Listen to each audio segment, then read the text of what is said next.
All right, Ruben, we still haven't heard from you. If you're available, say something for us, please.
Testing.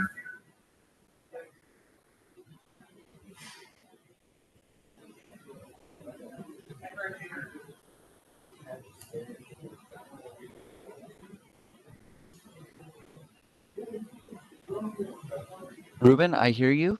It's a little bit watery. Do you have some noise in the background, perhaps? Hello, TV moderator. or radio?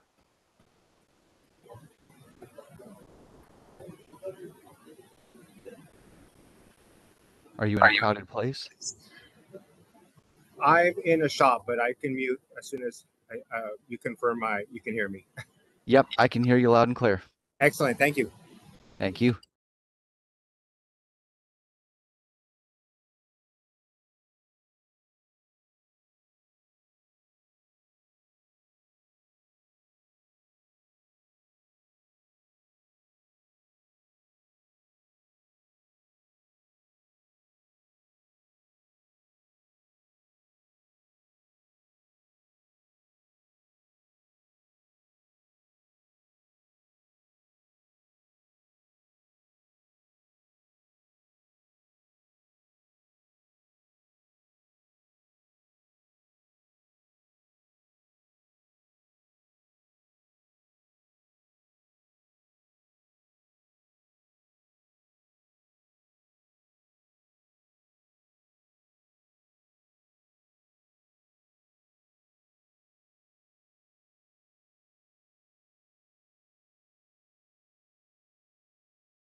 Has the moderator begun recording? Recording has begun. Okay, moderator, have you begun the recording, or can you begin the recording? Yes, the recording has begun.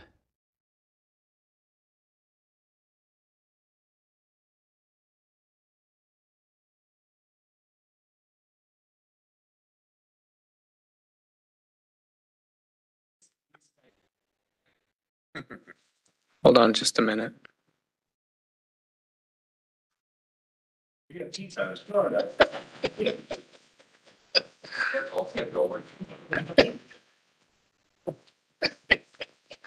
Can you sit any closer to the door, Gene? It's got 1 foot door in and 1 foot out.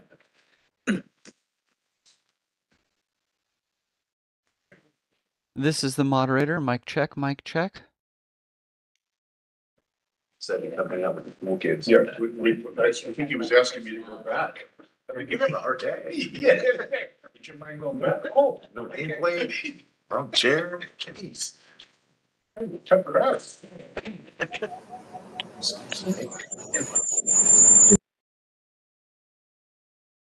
Are you hearing from him? Sorry. This is the moderator. Mic Recording, check. for the WebEx. Make sure it's working. This is the moderator. Mic check. You heard from him? Hello, this is Ruben Farah. You got me now? Okay. Yes, Ruben, we have you. Okay. We'll hold just a couple minutes while we get the moderator back online and the recording started. Technical delays.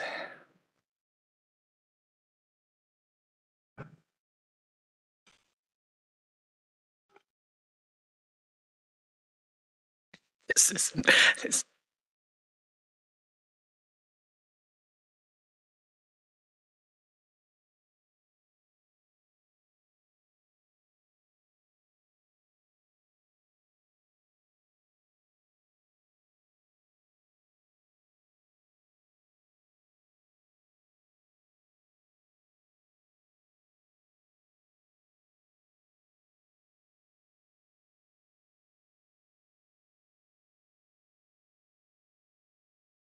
This is the moderator. Mic check.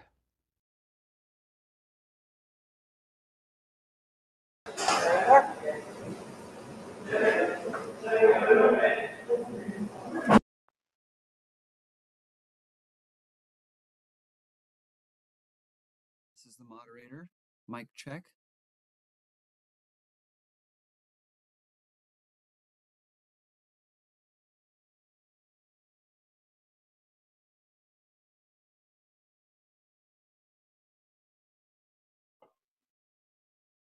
This is the moderator. Mic check. Sounds good on this end.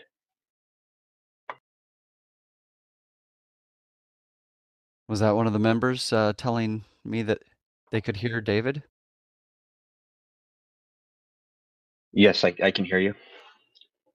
All right. Thank you, Matt. You bet.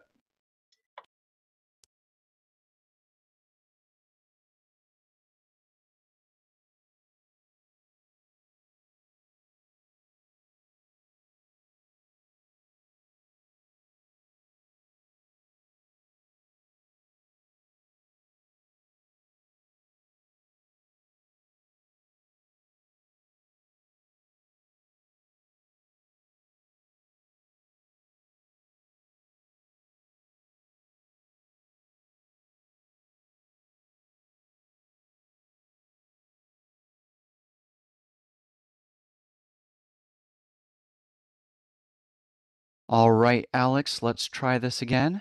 Alex, can you hear me? moderator, can you hear me? This is the I can hear you. Okay. All right. Are we ready to begin the recording and get this show on the road? It's already recording. We're ready to go now that we have audio.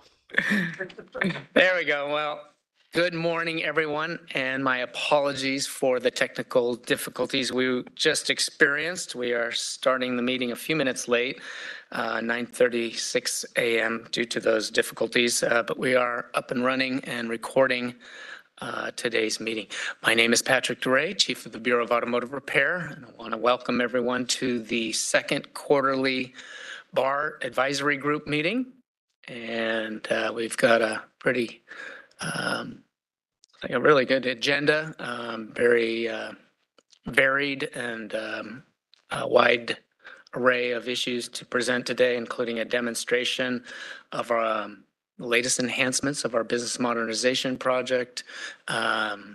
You'll hear some talk about some smog check planning that has been presented to us as a result of some legislation that came about with our sunset review bill a couple of years ago.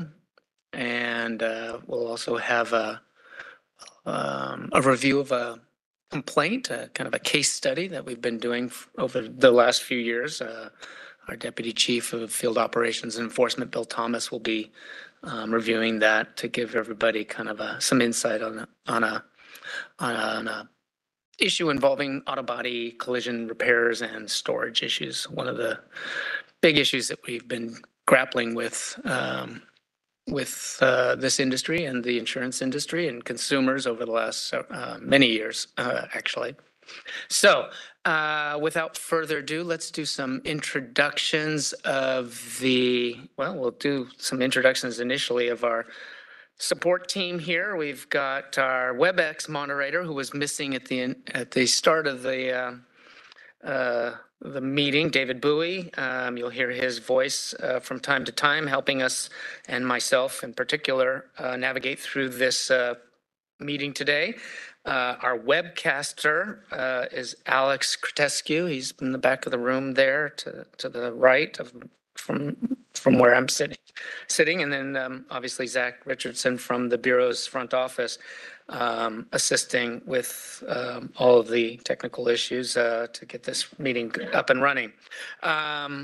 We have my deputy chiefs for the Bureau. I'll do some introductions with them, and then we'll do the Bar Advisory Group members. Deputy Chief of Field Operations Enforcement Division, since I've already mentioned your name, Bill Thomas. Smog Check and Information Technology Deputy Chief Clay League, and then all things admin, the Consumer Assistance Program, licensing, personnel, contracts, facilities, business services, fleet management. Linda Jansen. I couldn't even get all of that out before you were able to sit down again, but Linda Jansen. So thank you to each of those individuals and all the support they bring to the Bureau and to me. Let's now do introductions of our advisory group members. And if you're sitting in for someone, that's great. Please just mention the organization you're representing. Les, we'll start with you. Les Swizer with California New Car Dealers Association, sitting in for Anthony Bento. Jack Molodonoff on behalf of the California Auto Body Association. Bud Wright, Cal ABC, my tag is missing. Apparently, I wasn't notified that I guess I'm not on the, no, is that right? No. Bud Wright, Cal ABC, thank you. Good morning, I'm Dave Kusa, Automotive Service Councils of California. Good morning, Ryan Perini with the California Automotive Wholesalers Association. Good morning, Jeff Cox with the Automotive Maintenance and Repair Association. And we will ask moderator if there are any Bar Advisory Group members who are attending via the WebEx virtually. We definitely have bar members on WebEx. If we could start alphabetically. I'm going to go ahead and call out Dean. Good morning, Dean Schligman, Specialty Equipment Market Association. Matt. Good morning, everyone. Matt Webb with the Preventative Automotive Maintenance Association. Megan. Megan McKernan, Automobile Club of Southern California, AAA. Ruben.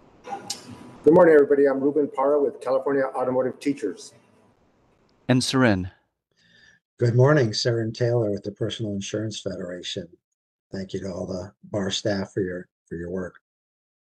Thank you, all of you, for attending. It's good to have a good representation of our advisory group, both in person as well as on the WebEx. And one of the reasons we delayed getting the meeting starting is because we were having challenges connecting with our moderator who, is obviously going to navigate us through this meeting.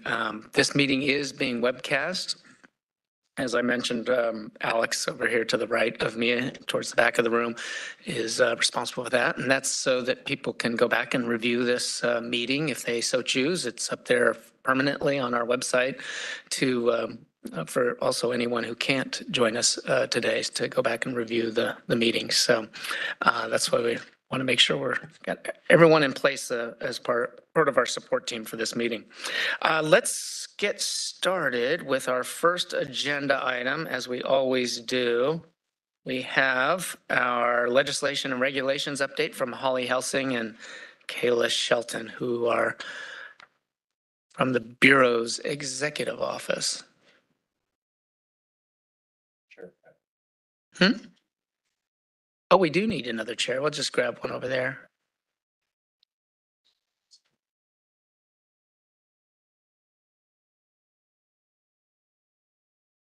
Morning, ladies.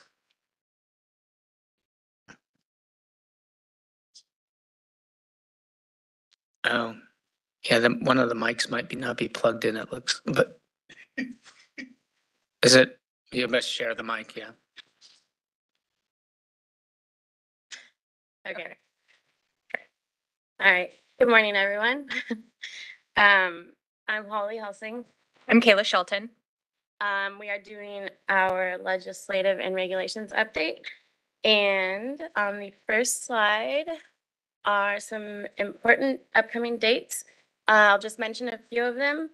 On June 6th is the last day for each house to pass bills introduced in that house.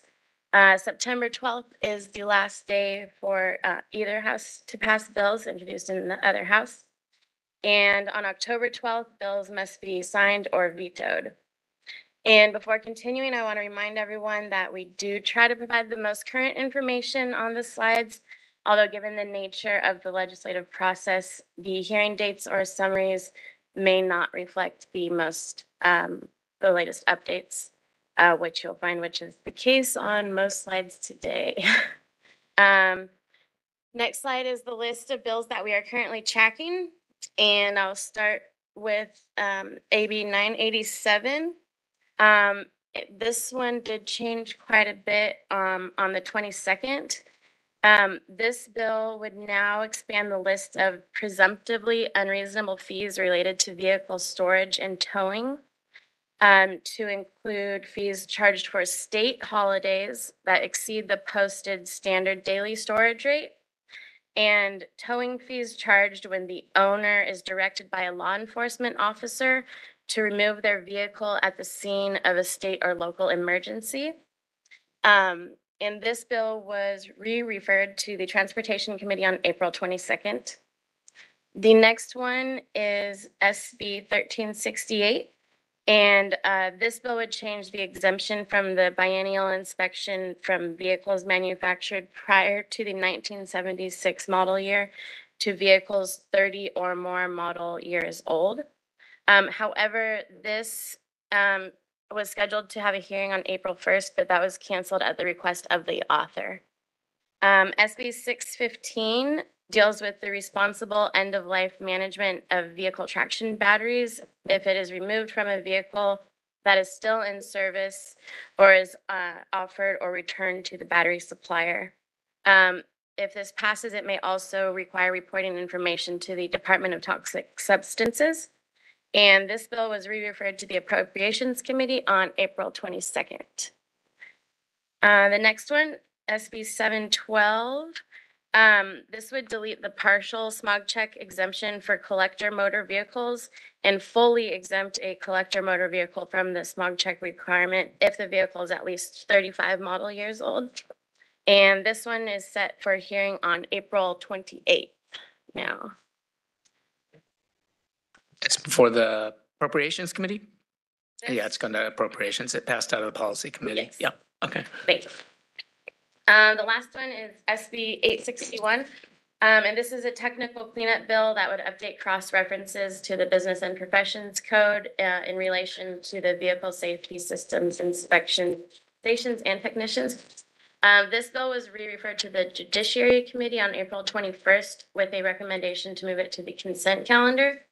And that hearing is set for April 29th. That's it for legislation. Does anyone have any questions? Any questions from the advisory group? Here in person? Any bills we should be adding to our tracking list? We'll open that up as well. I just have a quick question on process for Barb. At what point do you actually take a position or engage if there's a problem with any of these proposals? Is that usually in July, August, or when it gets to the governor's desk? Yeah, usually when it gets to the governor's desk for looking for a position on it. So we don't have an approved position on any of the bills that are before us right now. Sometimes that can happen earlier, but usually it's much later in the process. We will oftentimes, however, provide technical assistance at the request of the committee or the author or the sponsor of the bill to give some feedback to them. And again, that's at their request to reach out to us. Anybody else? Let's ask advisory group members who might be listening in or attending via the WebEx. Any questions about the legislative portion of this update? No, sir. Thanks. Thanks, Aaron. Okay, we'll move on to the second half of your presentation with the regulations update. All right, so now we're going to review some of the regulations that were adopted in 2025. There was a omnibus cleanup to update code sections. That essentially was a cleanup that was done because lamp and brake was sunsetted and VSSI, or Vehicle Safety Systems Inspection, was adopted. So that was essentially cleaning up some of the citations and making sure everything was cleaned up from that. It was adopted on February 6th and it was effective on April 1st. Additionally, we had a technical cleanup package to update terminology as it referred to the Bureau accepted educational certifications. Essentially, we were making sure that terminology was consistent throughout all citations within the regulations. That was adopted on March 11th and also effective on the 1st of April. Okay, moving on. Now we will review some of the pending regulation packages. We'll go ahead and start with the tear down disclosure requirements for ARDs. If you want to move the slide, please. Thank you. All right, so we have also discussed this package before. So this package will add and amend definitions relating to the disclosure requirements for ARDs as they pertain to tear down. It clarifies estimate work order requirements required for a vehicle tear down. It sets some documentation requirements as it relates to third-party payers. It will also require any towing service fee to be provided to a customer on a separate form and authorization to be received separately as well. We included that in this package because this package pertains to the documentation and disclosures. So that's why we went ahead and added that. And then lastly, it requires ARDs to include payment amounts from those third-party payers on the estimate for the authorization of work if it is known. We can move on to that. Oh, perfect. So we have held a public workshop. Several years ago, we had a 45-day public commenting period back at the end of last year. Some modifications to the text were made as a result of some comments received. So that package did go back out for a 15-day modified text commenting period. That took place from February 7th through the 28th. That package was finalized, sent over to DCA. We have approval and it was officially submitted to OAL on the 16th of this month. Depending on how long OAL takes to review that document, that package, it'll either be adopted and effective in April or July. So unfortunately, we're right up at the tail end. Yes, Pat? Not April. We're in April, right? You said it'll be effective in April, so July or October. Thank you. Yeah, so unfortunately, we're right at that little transitionary period, so it'll be effective in July or October. Yep. Okay. The next package is the smog check readiness monitor limits. This one proposes to remove outdated subdivisions unless a vehicle has design-related issues. It prohibits it from passing an OBD2 inspection if the vehicle's OBD2 system reports not complete readiness status. This regulation would affect smog check inspection criteria for gasoline-powered vehicles model years 1996 and newer, and diesel-powered vehicles model years 1998 or newer. This package, we're still working with DCA Legal on the final package to submit to OAL based on comments that we received. So hopefully by the next meeting, we will have more of an update on that one. The next one is the storage fees package, which I believe most people are familiar with. We've had 3 or 4 workshops on this one.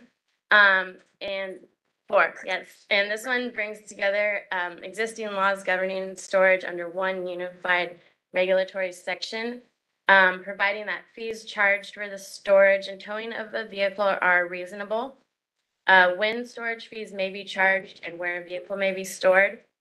And this also makes clear that an ARD must provide an itemized estimate and invoice for storage and towing fees and post the towing and storage fees access notice and their current daily storage fee rate.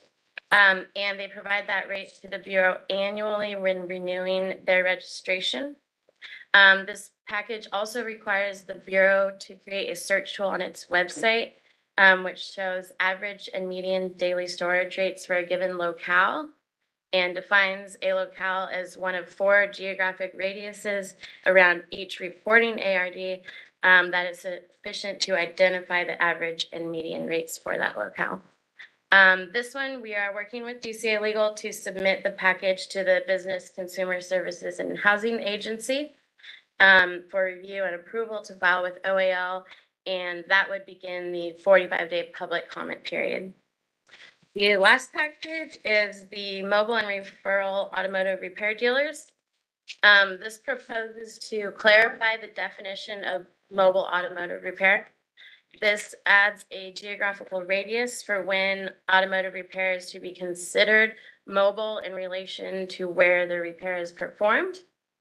And this adds that a person or entity is considered to be an ARD if they collect compensation for automotive repair services that are referred to or sublet to another person to perform. This package is currently in the 45-day comment period, and that ends on May 12th. And that's it for regulations. Any questions or comments? Yeah, thank you both.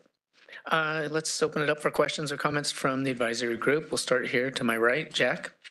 Hi, Jack Molodanoff. I have a question, maybe a refresher on the regulation process. So when you open it up for public comment and you receive public comments, I take it you respond to them internally? How does that work? Usually,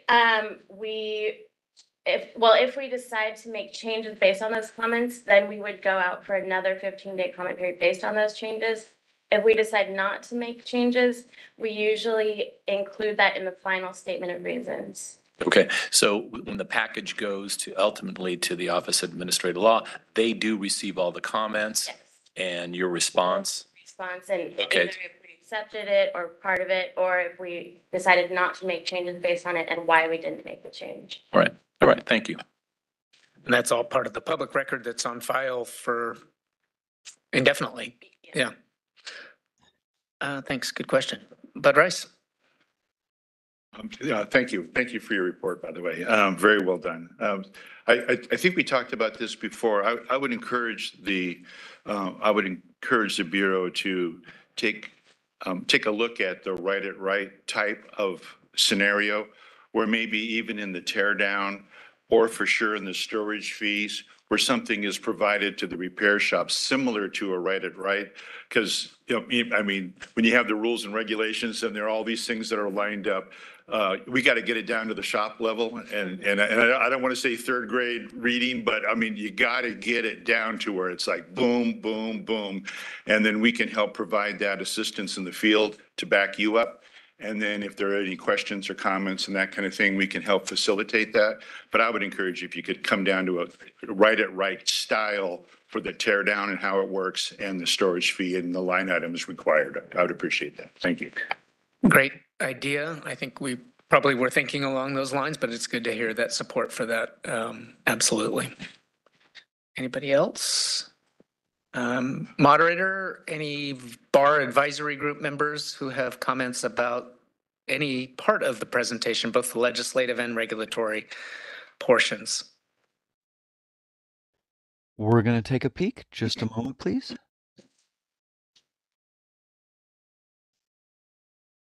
All of them are still on mute. Oh, I've got go ahead, please. my hand up over here. Thanks. Member Taylor. Saren. Thanks, Patrick. I'm just curious. I didn't catch on the slide or hear the staff mention any timing on, if you have any sense of the timing. I know you're working with DCA Legal on when the formal draft reg would come out for comment. For which package? Oh, for the storage and towing fees. I just know that. Okay. Yeah. Sorry, I should clarify that, but yes, that's the one. I would roughly think that the comment period would probably start in sometime in June. Okay. And so, okay, so when do you think that so you think the draft reg will be available for review about 2 weeks before that? Everyone will get noticed who's on our interested parties mailing list, and obviously that includes everyone who's an advisory group member, including Saren there, who asked the question. Saren, we'll make sure you get a copy of it so you can, and your members have the ability to comment on the record. Yeah, no, I appreciate that. I'm just trying to get a sense of the timing. So it sounds like if you think the comments will start in, so you think I'm not trying to etch you in stone. I just want to get a sense of what your best guess as to when that's going to come out, just so I can prepare people. Maybe sounds like maybe late May or June is when you think it'll be public. Probably more late June. Okay. Yeah. Late June. Okay. All right. Awesome. Well, thank you. Any other comments from advisory group members, moderator? Member Taylor was the only one. Okay, let's now open it up for public comment. I'll first ask anyone in the room here. Not seeing anyone raising their hand. How about moderator? Any public members of the public who are listening in or attending the meeting who have a comment about this presentation specifically? I'm pretty sure we have at least one. Hold on just a moment. For members of the public, now is the time to raise your hand to make a public comment. You can do so by tapping that hand button at the bottom of the screen. Dial-in users, dial *3 to raise your hand. And for our mobile device users, you have 3 different screens and only one of them has a hand button. So you may need to cycle through them by hitting the ellipses button. That's the ... 16, please, Zach. All right, we're going to take just a few seconds now to see if we have a request for public comment.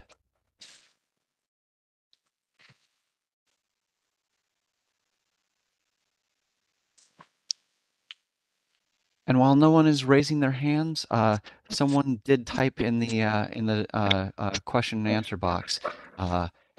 They were looking for AV 1263 updates.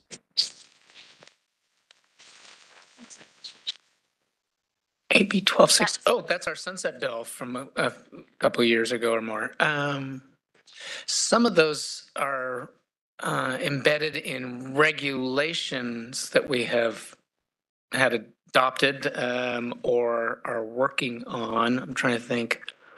Storage would be one of those regulation packages. And the technical cleanup of the Bureau certified terminology. Yeah, is also that package also with the technical cleanup. So those are the AB 1263 updates. They would be carried over into regulations that we've worked on. And so you've heard those in the presentation today.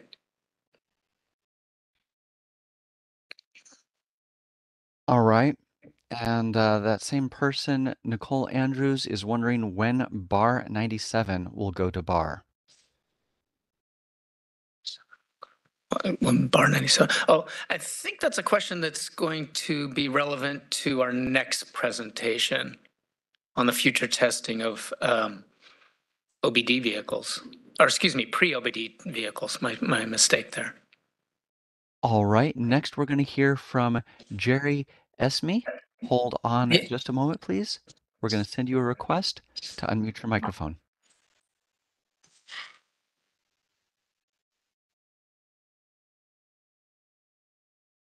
Jerry, are you with us? Can you hear me? Yes, go ahead, please. Jerry. Okay. I was just curious. I know SB 712 going to have changes probably down the road, but is BAR considering any input to this while it's still in the legislative process instead of waiting till it gets to the governor? Because this is going to really affect smog check when they remove the requirement of insurance, proof of insurance as a collector vehicle. I mean, what's the criteria? Who's going to determine if this is a collector vehicle? I know I've read the bill and all that, and it's very vague. I mean, somebody could call their 92 Honda Civic a collector vehicle. You know, there's no mileage limit. There's no anything like that on it now. So I'm just curious if we shouldn't, because if people start just calling everything a collector car, you know, they're going to try.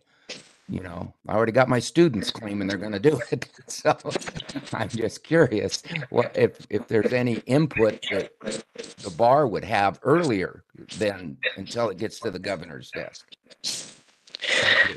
There was a previous question from BAG member Brini who asked about that as well. And we, as I said, we do not have an approved position on any of the bills for the legislature or any of the bills that were presented today, but we do get asked by various representatives, the author's office, the committee that's reviewing a bill, so committee staff or consultants from that committee that's going to be hearing the bill, as well as the sponsor of that legislation sometimes. And in this case, we have had discussions at the request of those one or more of those individuals. And we'll continue to do so, but it's not BAR's place to inject itself into that process. Usually it's a request for some technical assistance in understanding current law versus what the author is proposing to do. Okay, that makes sense. I understand. Thank you. You're welcome. Good to hear from you. Yes, for now. Might be my last year again. Okay. Any other questions from the public, moderator? Those appear to be all of our requests for public comment at the moment. Okay, great. Thank you very much, both of you, and we'll see you next time. All right. Our next presentation, very timely with one of the questions that was asked about pre-OBD2 vehicles. We are looking at an exploring, I think is the best word, an approach to future testing of pre-OBD2 vehicles, given some statutory authority that was provided to us in our AB 1263 sunset bill from a couple of years ago. And we're doing due diligence based on that authority. Obviously, there's some things to look at, and Clay will explain that given the pending legislation before us, both SB 712 and AB 1368, that would be potentially impact the Bureau moving forward. But we certainly are interested in getting feedback from our stakeholders, primarily our smoke check inspection industry on this future approach to testing. Possible approach, I should say, to testing. Anyway, Clay, welcome. Thank you for the introduction, and thank you to Jerry for asking that question, and thank you to answering that question and getting it out of the way so I don't have to answer it. I very much appreciate that. Just in terms of a quick introduction, what we're going to be talking about today, Assembly Bill 1263, or our Sunset Bill, had several provisions we're going to be talking about today. First, authorizing BAR to establish a contracted testing network for model year 1995 and older vehicles, or pre-OBD2 vehicles. Some of the language includes that it must be competitively bid, and also included some direction that it may include subcontracted licensed smog check stations as well. The other provision authorizing BAR to begin testing model year 1996 to 1999 vehicles on the BAR onboard diagnostic inspection system, or the BAR OIS. Couple of considerations to think about as we get into this presentation. First, although this population of vehicles, model year 76 to 95, is relatively small, it's about 654,000 vehicles, it does represent a fairly large part of the overall emissions inventory. The number here is 16.8%. That is actually incorrect. I apologize for that. We will post an updated presentation. I blame Zach. So just for the record, I blame Zach. No, of course it wasn't Zach. It's actually for 2024, it was 15%, and for 2025, it was 14%, and that data is actually in a table near the end of the presentation, and it is correct. So apologize for that oversight. Continued testing of this population of vehicles is important to meet state air quality plans, which are documented in the state implementation plan, CARB commitments for reducing pollution. So something to think about. Also, obviously, shifting model year 1996 to 1999 without establishing an alternative network for those older pre-OBD2 vehicles would exacerbate some of the existing problems we have with supporting testing of that population of vehicles, would exacerbate challenges for owners finding a BAR 97 inspection, and potentially increase pressure to exempt that population of vehicles from smog altogether. So I know we've talked a little bit about SB 712 and Assembly Bill 1368. We'll talk a little bit more about those later. And obviously there's some impact depending on what happens there to what we're proposing with this, this contracted network. So fine, next slide. Yes. So we see a ton of potential benefits, which is obviously why we're evaluating this proposal. Potentially improved air quality, better inspections for this population of vehicles, an opportunity to control the cost of BAR 97 costs to consumers, creating a contractual mechanism to ensure sufficient program area coverage so motorists have an easy time finding BAR 97 inspections. Also an opportunity to remove burdensome BAR 97 equipment requirements for STAR stations who no longer want to continue BAR 97 testing. I can tell you I have had a lot of stations reach out to me directly in support of this for that specific reason. Good stations that just don't want to maintain a BAR 97 because they just don't do the volume to support, maintaining that equipment, which is a requirement to maintain STAR. So I actually have some data around kind of those numbers, and we'll look at some of that a little later on. This would also increase the population of vehicles that could be tested on the BAR OIS, and finally, allows a pathway for existing high-performing stations who want to continue BAR 97 testing to do so. And I can tell you, I've heard from a lot of stations that are also in that boat that very much want to continue to do BAR 97 testing, and we've got some data around that population of folks as well. So in terms of today's discussion, most importantly, we're seeking input on if and when this contracted network should be established, knowing that implementing this is going to take some time. It's years. It's not days or months. Really want to focus on data-driven decisions. A lot of what you're going to see today is pretty data-centric, and that's intentional. That's on purpose. I don't want to ever make a decision based on anything other than facts and data and real, right? Something real, something tangible. So we will get into the data. First, before we get into the some of the data, we're going to review the data collection methodology that I've presented previously. Next, we're going to get into some of the data. And then finally, Really interested if anybody has any additional thoughts on additional data we should be looking at, additional metrics, whether that's quantitative, qualitative, anything else we should be looking at as we consider, the implementation of this network. So real quick, next slide. I'm just going to go through, we've presented this already, but just kind of what we're looking at as we look to make this decision. First and foremost, the price of a bar 97 and a bar OIS inspection. Obviously, one of the goals of this is to keep the price down for motorists seeking bar 97 inspections. So we actually did some telephone surveys of 50 or more stations in 4 different geographic regions: Southern California, Central Valley, Bay Area, Sacramento Metro. So I'll be sharing some of that data in a few minutes, and it's pretty interesting what we were able to collect. So we'll walk through that in a few minutes. The next piece we wanted to look at was smog check stations' desire to continue to do bar 97 testing if model year 96 to 99 are removed. So we did send out a survey, and we will be walking through those survey results in a few minutes as well. Another data point we wanted to look at was the bar 97 vendors' ability to maintain this equipment over time. So we did have some meetings with the existing bar 97 equipment providers, and we will be sharing some information we collected there as well. Next, we wanted to look at the bar 97 test volume, including star and non-star stations, specifically stations with less than 1 test per day, stations with less than 1 test per week, and actually a population, we've got some stations with less than 1 test per month, and also stations doing more than 2 per day. So kind of trying to slice it in a way that we can look at and make sense, and weigh that as a factor into this decision. Lastly, looking at the population of older vehicles, specifically, 76 to 95, pre-OBD2, 96 to 99, looking at the contribution to the overall emissions inventory. And finally, we are planning at some point to do an RFI, a request for information. I think there's some good information to solicit from potential bidders.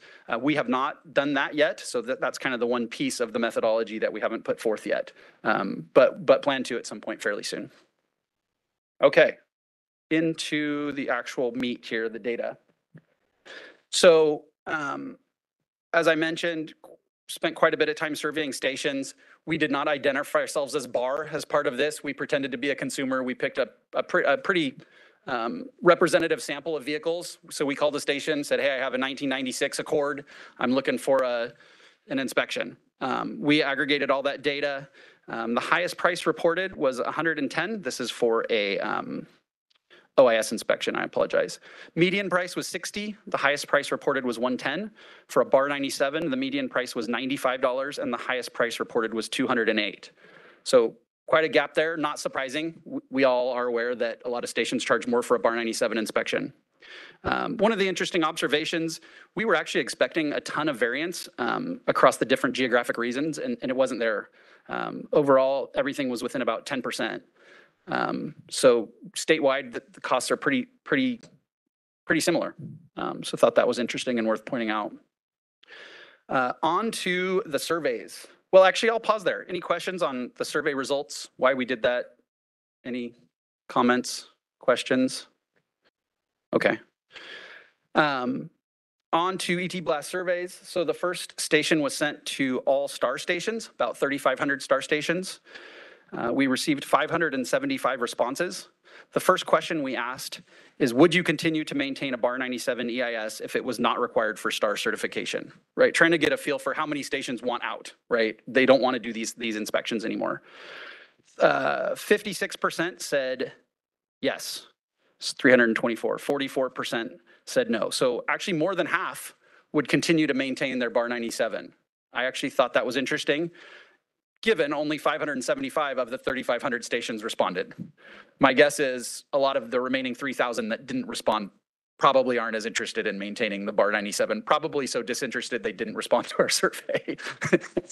But that said, in terms of is this network viable moving forward, 324 stations saying they would want to participate is encouraging. That's a healthy amount of stations. The second question we asked is, would your station be interested in joining an inspection network as a subcontractor to a bar contracted vendor? This would be the only way to continue to inspect model year 76 to 95 vehicles. Even more positively, 65% said yes, 376, 35% said no.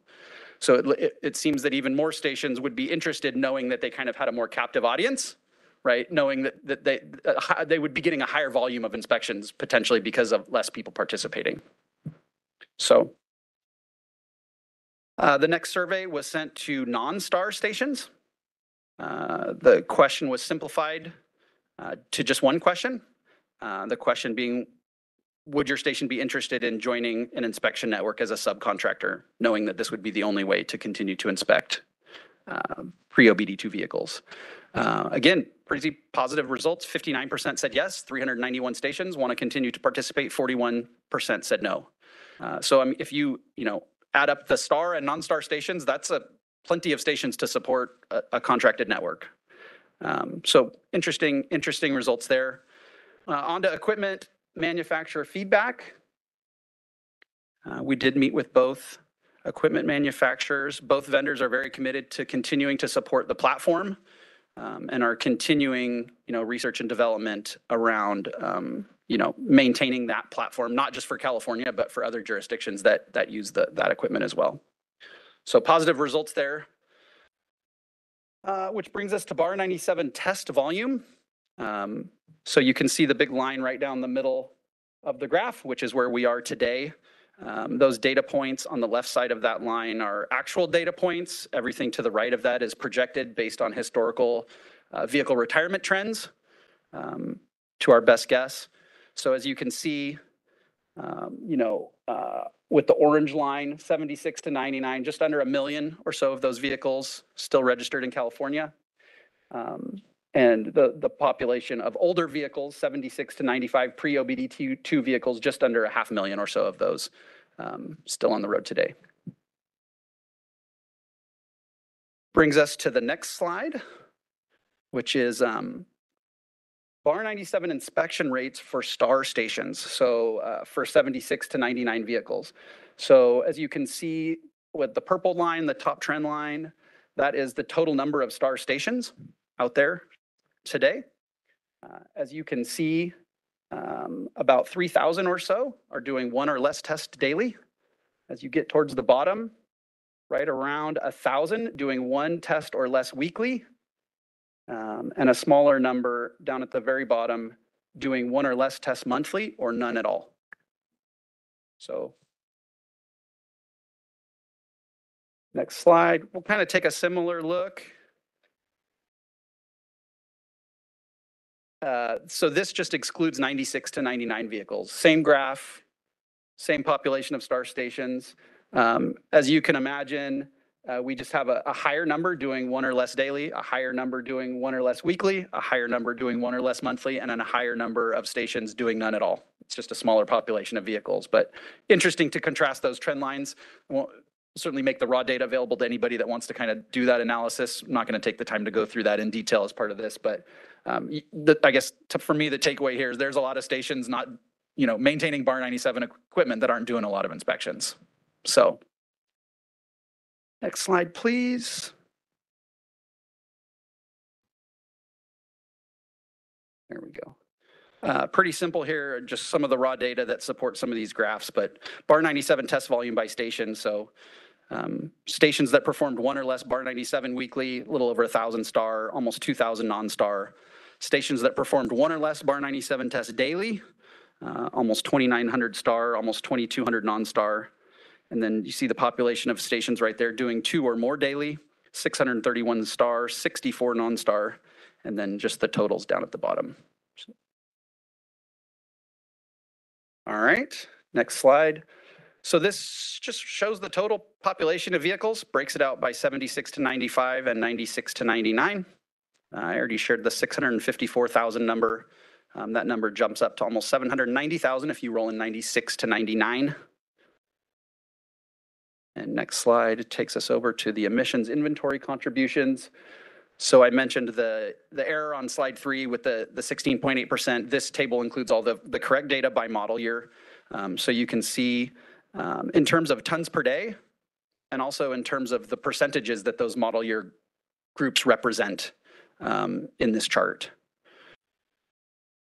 So again, I don't want to kind of go through the details of all that, but certainly available to to have that conversation or provide the raw data to anybody that's interested in looking at that in more detail.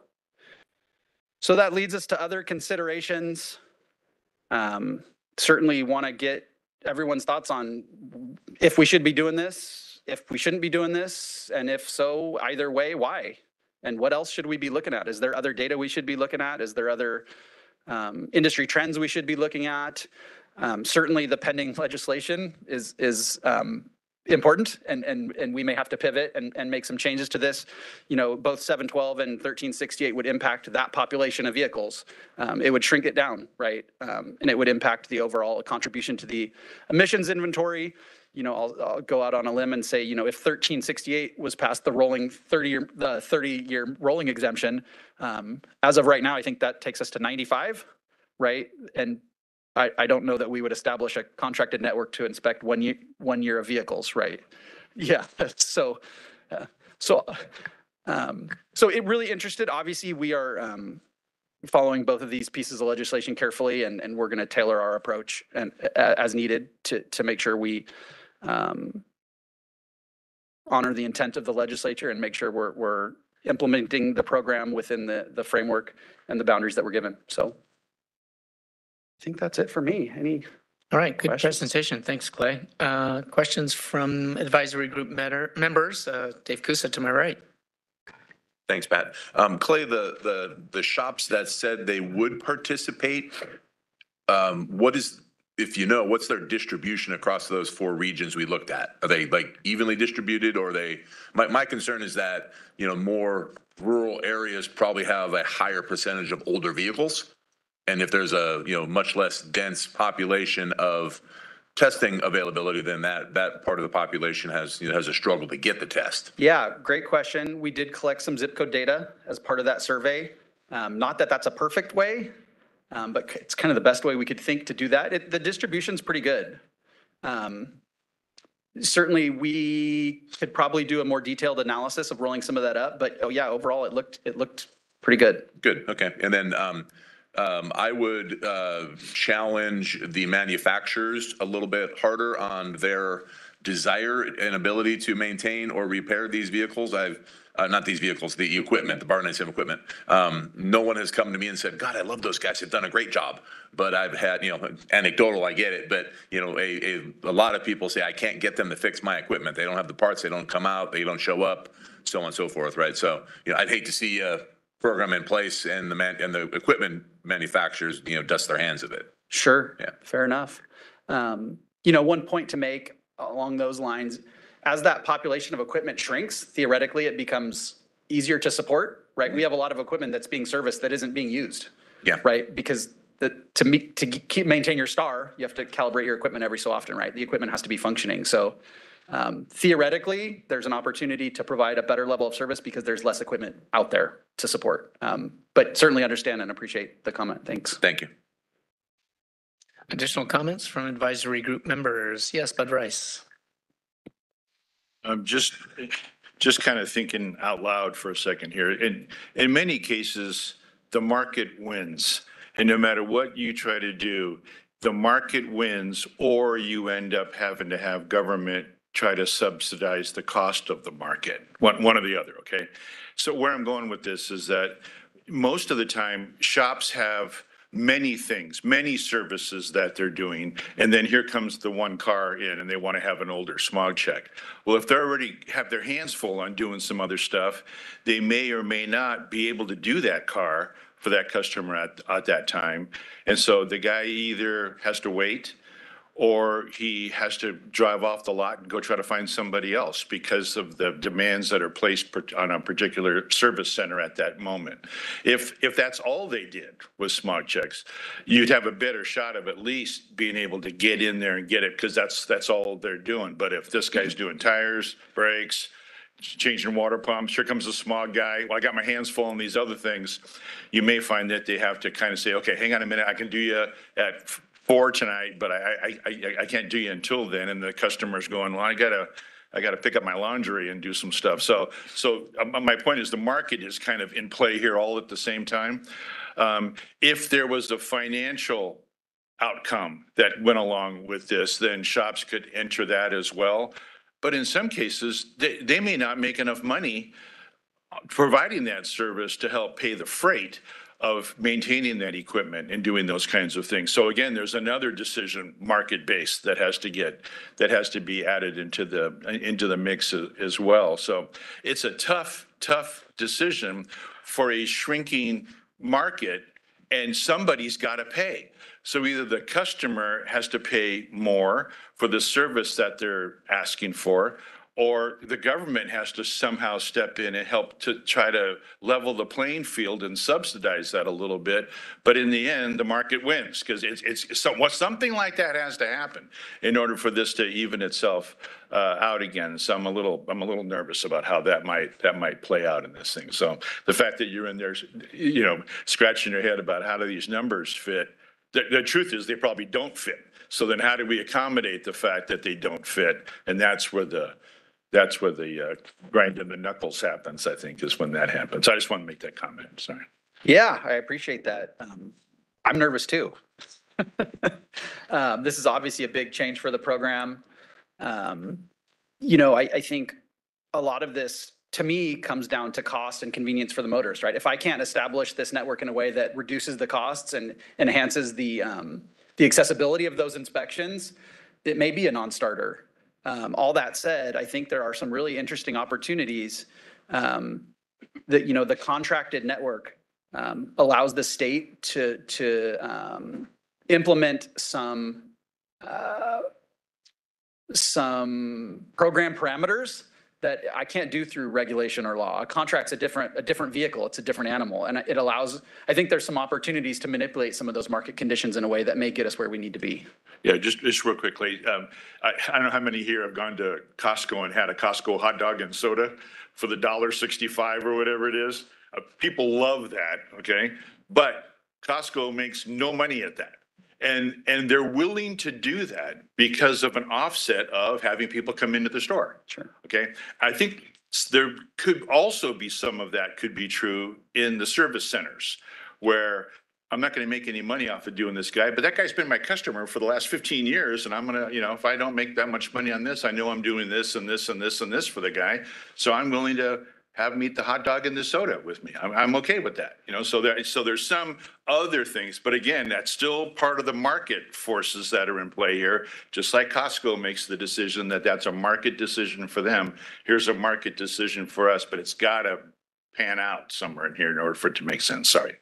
No, really appreciate the comment. I agree 100%. I think that's why I'm so focused on data as part of this.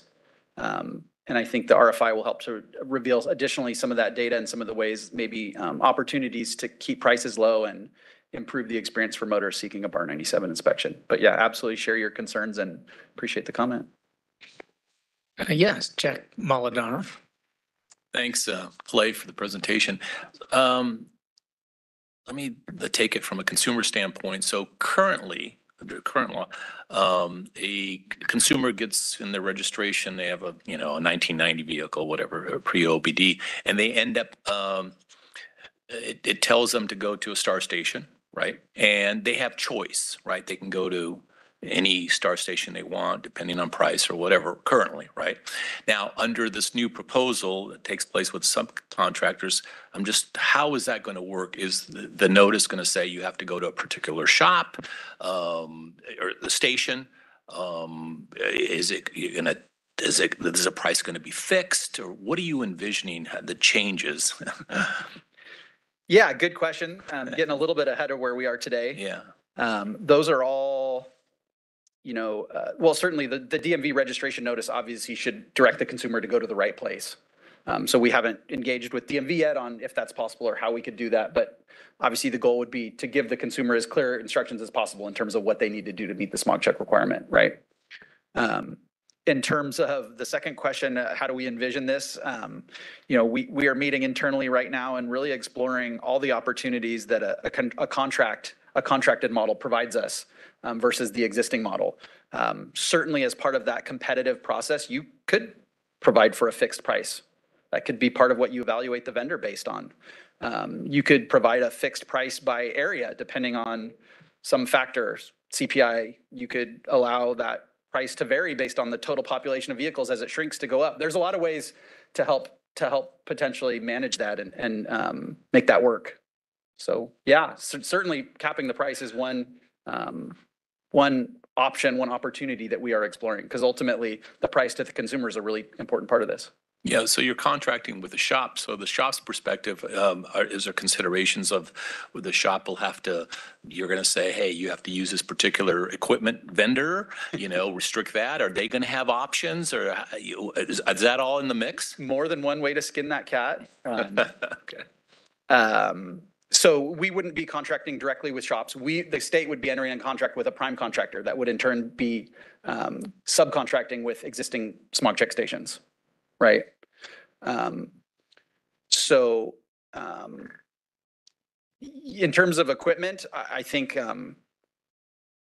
you could certainly allow the centralized contractor, the contracted contractor, to mandate their own equipment, or you could allow the stations to make those decisions on their own, right? Allow the market to drive what equipment's selected. So more than one way to do that. I don't know that we've come up with a specific direction yet, but certainly you're asking a lot of the same questions that we're asking and discussing internally. All right, thank you. Yeah. Great questions so far. Thank you. Additional comments, questions from advisory group members here in person? Moderator, could we see if there's any comments or questions from advisory group members who are attending on the WebEx? Yes, we have Dean Schillingman. Good morning. Thanks, Clay. Great presentation. Forgive my ignorance with my question, but you mentioned that there seems like there's some shortcomings with the current model. I guess I'm not quite understanding what maybe an example or two of those shortcomings are that kind of hamstring you from being able to move the program forward. I don't know that I'd say there's shortcomings, but there's certainly challenges. Right now, to obtain a STAR certification, which there's a big benefit to stations because they are allowed to test the population of directed vehicles, population of vehicles that's most likely to fail. In order to maintain that STAR certification, you are required to maintain a bar 97. There's some significant costs associated with maintaining that bar 97, including regular calibrations, including repairs, potentially a lease payment. So a lot of stations, again, back to some of the data I provided around, STAR stations that just aren't doing a lot of repairs, a lot of stations that are doing less than one a month, a lot of stations that are doing less than one a week, and a ton that are doing less than one a day, right? That doesn't really pay for the equipment. They're obviously choosing to maintain that equipment for some other reason. STAR. Usually STAR. Maybe some of them have one customer that they want to take care of, that they maintain the 10 other vehicles in his fleet, right? So that model has just become challenging because, we are requiring a lot of STAR stations to maintain equipment that they're not using. And there's a lot of money sunk there that could potentially be used in other ways to better support network. And the other challenge is some of these STAR stations maintain their equipment, but they don't have really any intention of doing a bar 97 inspection, which creates challenges for motorists seeking an inspection. Like I showed you, the high cost was $208, right? I call that the I don't want to do a bar 97 price, right? And I know of stations charging more than that, I'll be honest, that they just don't want to do the work anymore, but they continue to pay to maintain and calibrate that equipment every month. So that's kind of the state where we're at. Every once in a while we get a consumer complaint where a consumer's seeking an inspection and can't find one. To date, we've been able to find a shop willing to take care of that consumer, but that challenge is getting more and more difficult to fix and support that model. Gotcha. Does that make sense? Yeah, I appreciate it. So in some respects, it's adding a little bit of relief to those who are basically maintaining bar 97 equipment, but aren't really using it. And then it also sort of helps some of those that really don't want to do bar 97 kind of get out of the business without losing their STAR. Right. Yeah. Correct. Okay. All right. Got it. Puts us in a position that we can still provide consumers a convenient inspection and a reasonably cost inspection. Yeah. Okay. Thank you. Yeah. Thank you. Any other BAG member questions or comments on the WebEx? No other hands are raised at the moment. Okay, let's open it up for public comment. Anyone in the room here? Gene, you're working against yourself here. Just teasing you. Thank you. Yeah, please come forward. Yeah. Clay, as always, thank you for your presentation. I'm just curious, what does it cost to maintain this equipment? Either, because you said monthly calibrations, but what does it cost a Star business to maintain their equipment? Thanks. I may not be the best person to go through all the costs, but I know the cost of a lease, I think at this point it's around $600 or $700 a month, if I'm not mistaken. I'm getting some heads shaken, yes. And then obviously the age of the equipment can vary. If a station owns their equipment, the repair cost could be significantly more than that if it's old and the dyno requires replacing or repairs as well. I'm getting nods, yes, so I think I'm. John, did you want to comment on this? Yeah, Come on up front here if you can. Please introduce yourself. Thank you. Yes. My name is John Bradley. I'm Vice President of Sales with Opus Inspection. We do provide a large majority of the Bar 97 equipment that's out in the field today. Normally, we make a practice of not commenting. We're here to observe and to listen. But the equipment that we provide, we can only talk about what we provide out there. That equipment lease is $500 a month plus a sales tax, and there's a calibration gas needed in addition to that, but that calibration gas is zero air, and typically that would be less than $200 a year. So that's what we do. For that $500, it's called equipment as a service that provides not only the equipment, but full parts and labor warranty for the dyne and the analyzer. So the idea is that the station owner would have one obligation, one financial obligation to make to our company, and their equipment would be maintained and made operational. The only other thing I would add is that we have 34 field service technicians that are factory direct employees driving our vehicles with our inventory on their vehicle. And we've made an enormous commitment to be able to maintain this equipment moving forward because we know how important it is to the program. So again, we're just a vendor, but we love to participate by listening, during these meetings, and it's a pleasure to be here. Thank you, John. Thank you. Yeah. Thanks, John. And good thing you were here and took advantage of the opportunity to plug Opus. And we really appreciate the partnership. Obviously, we work with John very regularly addressing issues and certainly appreciate their commitment to the program. Yep. Well said. Any other public comments here in the room? Moderator, can we see if there are any public comments on this topic on the WebEx? All right, we are open for public comment via WebEx. If you'd like to make a comment, please raise a hand by tapping that hand button at the bottom of the screen. Dial-in users dial *3. And as a reminder to our mobile device users, you may need to hit the ellipses button. That's the ... in order to find your hand. First, we're going to hear from Jerry Esme. Hold on just a moment, please. We're sending you a request to unmute your microphone. Okay, can you hear me? Yes, go ahead, please.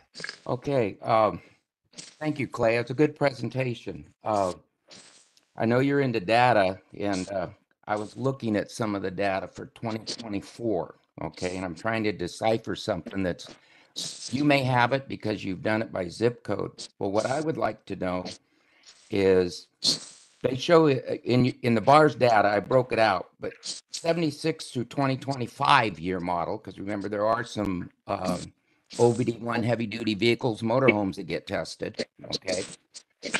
It showed a total initial test of 865,841. Of those tests, 76 through 95 consisted of 373,290. So we take those numbers, and that gives us initial tests from 96 through 2025 is 492,551. Of that, from 2000 to 2025, there's 51,410. So those are 51,000 vehicles could be those tune-in, tune-up vehicles that they require a test on the Bar 97, which I don't think there's that many of that number. But those are also your heavy-duty vehicles that are OBD1, your motorhomes, your federal trucks that are up till 2004 year model. They're OBD1. But what I'd like to know, what I can't see in the data, is how many of all of these 76 through 95 vehicles are registered in TSI areas versus enhanced areas. The dyno is the most hardest thing for Opus to repair, to get parts for. Those circuit boards and all that, some of them are down for a long time trying to get parts.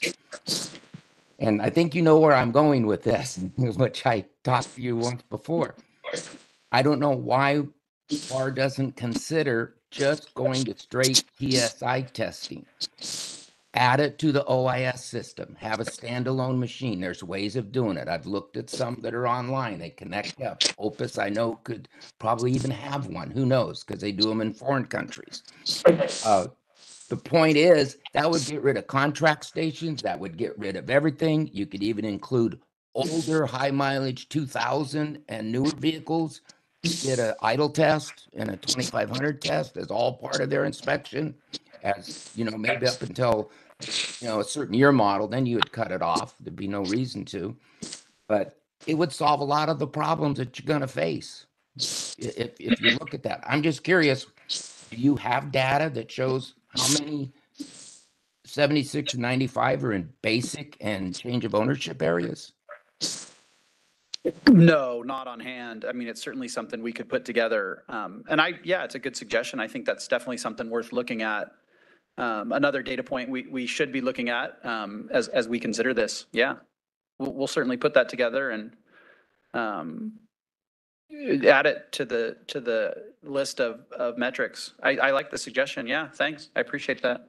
Well, another thing to consider about this, though, too, is the highest volume of vehicles that are on the BAR 97 right now are 96 through 99. And if we're not going to care about NOx on those vehicles any longer, like we don't on 2000 and newer, I think doing NOx testing on 95 and older on such a small vehicle population, that would be, I don't know if it'd be worthwhile doing. Same thing with low pressure fuel evap testing. All of that could go away, and it would make it very simple, and you would have every station would have the ability to test all of the vehicles.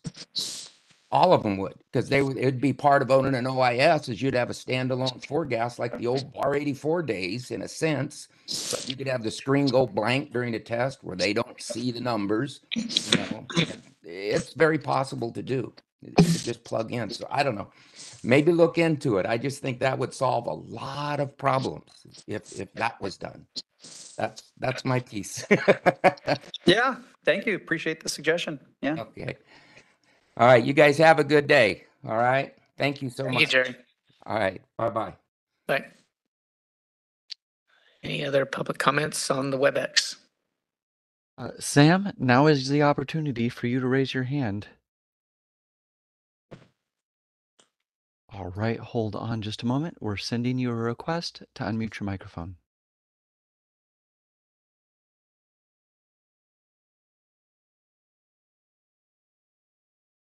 Are you with us, Sam?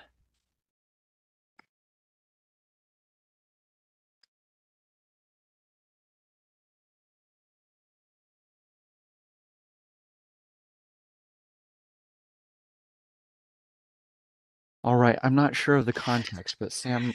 Hello. Are you with us? Hi, go ahead, please. And we may have lost Sam. I was going to say, I'm not sure of the context, but Sam wrote 700 monthly rental fee plus gases. Okay. That's other manufacturer. Yeah, I'm assuming she's referring to the cost of her lease. There are other companies other than Opus, and perhaps that is one of those. Yeah. John? Sure, come on up, John. The spirit of accuracy. You're right. I don't know, the different prices from a different manufacturer, but I know that our highest offer right now is $534 for a wireless version of this BAR 97, plus sales tax, plus zero air. And that would include service, parts and labor for the analyzer and the dyne. So I just wanted to do that as far as the clarification. Okay, Thank you. thank you. Moderator, any other comments from the public on this presentation? Sam has also written that the statement that the pricing isn't all inclusive and that it was one portion of the rental costs that was provided.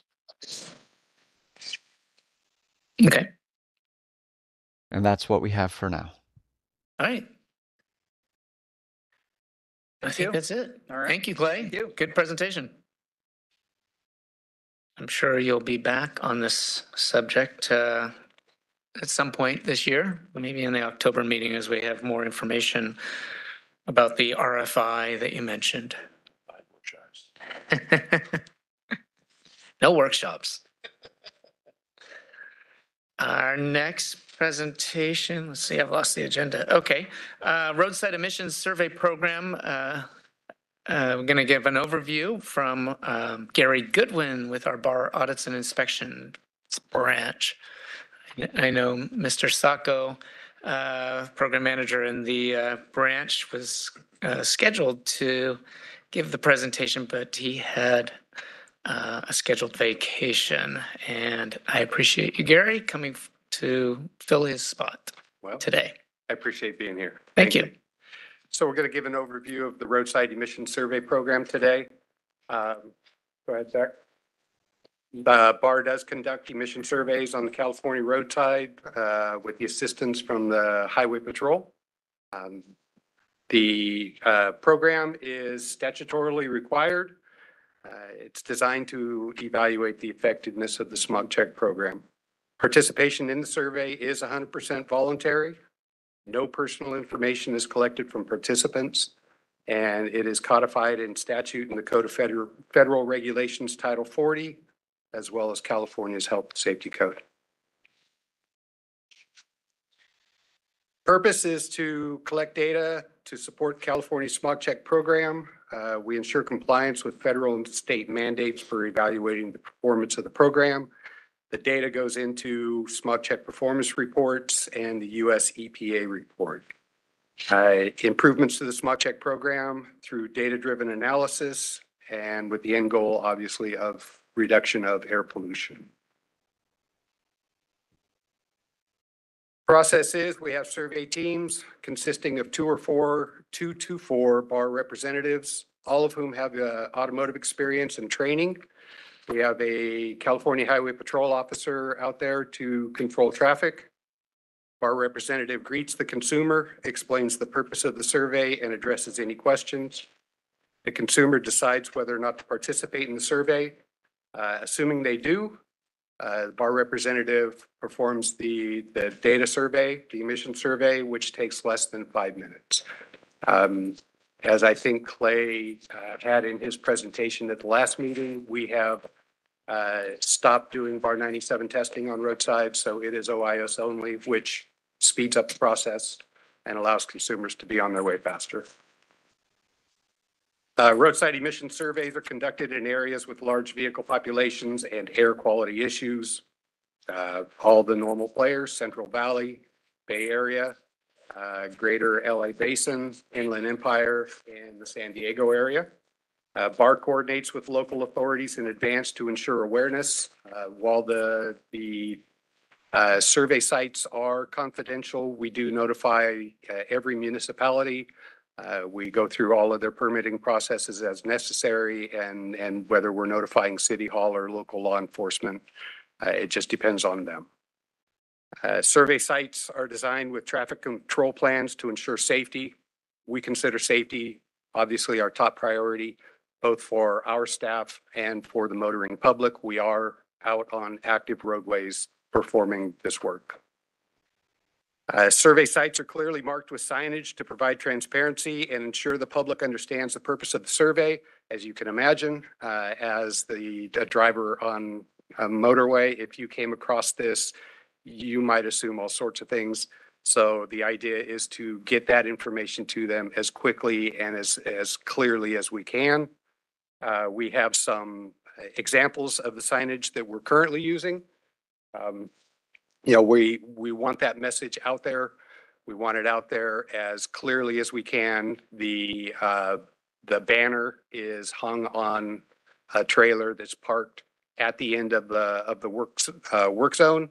The A-frame is right there where the consumer, you know, comes upon us. So participation is 100% voluntary. Again, no personal information is collected. There are no consequences to the consumers regardless of the results. In fact, the VIR that we provide to them doesn't have cut points, doesn't have pass fail. We're not there to make any judgment on their vehicle. We're there to collect data to allow us to check for the effectiveness of smog check. The results do not impact the vehicle's smog check record, and they don't take place of a smog check because we are gathering specific data and we're not performing an all-inclusive test. They can't use this. There's no certificate at the end of this. It's simply data collection. Benefits to the consumer. Like I said, they do receive a vehicle inspection report. It does include details about the survey. It will include, for example, if there are any codes in there, it will include the fact that we were there and did pull data from their vehicle. If there's any open safety recalls, they're VIN specific, so they'll also populate on the VIR just like any other OIS test would. Bar representatives, because they all have this automotive background, are also can alert the consumer if they see anything that's a safety issue on their vehicle. Make sure they're aware. They see vehicles with fluid leakage or tire problems, things of that nature. We also provide them information on additional bar programs such as CAP, vehicle retirement, auto body inspection programs. While we're there, we just want to make sure that the consumers know what bar does. So participants do play an active role in helping the state's effort to reduce emissions. We count on the motoring public to participate. We do our best to encourage them to participate. It is voluntary, but their participation really matters to the effectiveness of the smog check program. So, and we're thankful for each and every one of them. Thank you, Gary. Good job. That would be good to provide some transparency to the mystique of roadside emissions survey testing. And so we've done that today. Open it up for any questions or comments from advisory group members. Bud Rice, to my right. Thank you for your presentation. I haven't thought about this program, this section for a little while. I was interested though, the initial communication with the driver, once they're pulled off to the side, they agree, then they're pulled over to the equipment. And if they don't agree, then they're just let to keep going, right? Correct. Okay. So when they get to the equipment, do they really do a actual smog check? Or do they just do a tailpipe check looking for readings? That's a great question. So actually, it is not, like I said, it is not an all-inclusive smog inspection. Okay. We are doing OIS only. Mm-hmm. So consequently, we do connect the OIS analyzer. We pull emissions data. We pull PID data codes. You know, all of the things that engineering requires in order to do their analysis of the program, and nothing more. Okay. Okay, and then from a customer's perspective, the driver, you said if you see something that, you know, some guy has an unsafe tire or there's oil leaking or something, you say that to them. Do you also go through what the results were and kind of have a conversation about what you found? There's always a post-survey conversation with the consumer. Yeah. It usually includes, here's the vehicle inspection information. Here's, you know, it looks like you're in great shape, or you have a code on, or a safety recall popped up. You know, whatever the information to the consumer should be. And then we thank them for the time and send them on their way. Okay, and then if I could kind of steer what your role in here is back over to Chief Doré, is that data then used to help determine whether or not an inspection was done soon at a smog shop, and this was the smog shop that did it? And why did the car fail now? It's only been 2 weeks. I mean, is there some feedback that actually comes all the way back to the shop level from your operation? Another great question, and one that I would defer to our engineering department. Who is okay. he? Thank you. Thank you. Thank you, Jim. Anyone from engineering want to respond to that? Garrett, I'm looking at you. Garrett Torgerson, manager of our engineering and research branch. Thanks, Garrett. Yeah, so we do all kinds of fun things with that data. Generally, so we're legislatively mandated to do a couple reports, primarily the smog check performance report in California law, and it does look at how long it's been since the vehicle was last certified and that type of thing, because as part of that study, we want to get back to what was the condition of the vehicle at the time it was certified. That's one of the things that's most important that we look at, because the things that contribute to that, if we have a large disparity between what the vehicle looked like when it was passing, then we know we have issues with the program. And so we use that to justify all sorts of changes, including in the sunset report. The STAR program came out of that. There's a number of things we do. And we also do some other analyses as a part of the study where we're just trying to learn more about the study, learn more about the success of our program. So we do some analyses where, we look at stations that are suspicious and we compare those results to stations that aren't suspicious and say, how much of the disparity can we attribute to fraud versus, vehicles just kind of vacillating between a passing and failing condition to pre-inspection repairs, all of this kind of stuff. We try to get a good understanding of what we're dealing with in the program so that long-term we can make it better.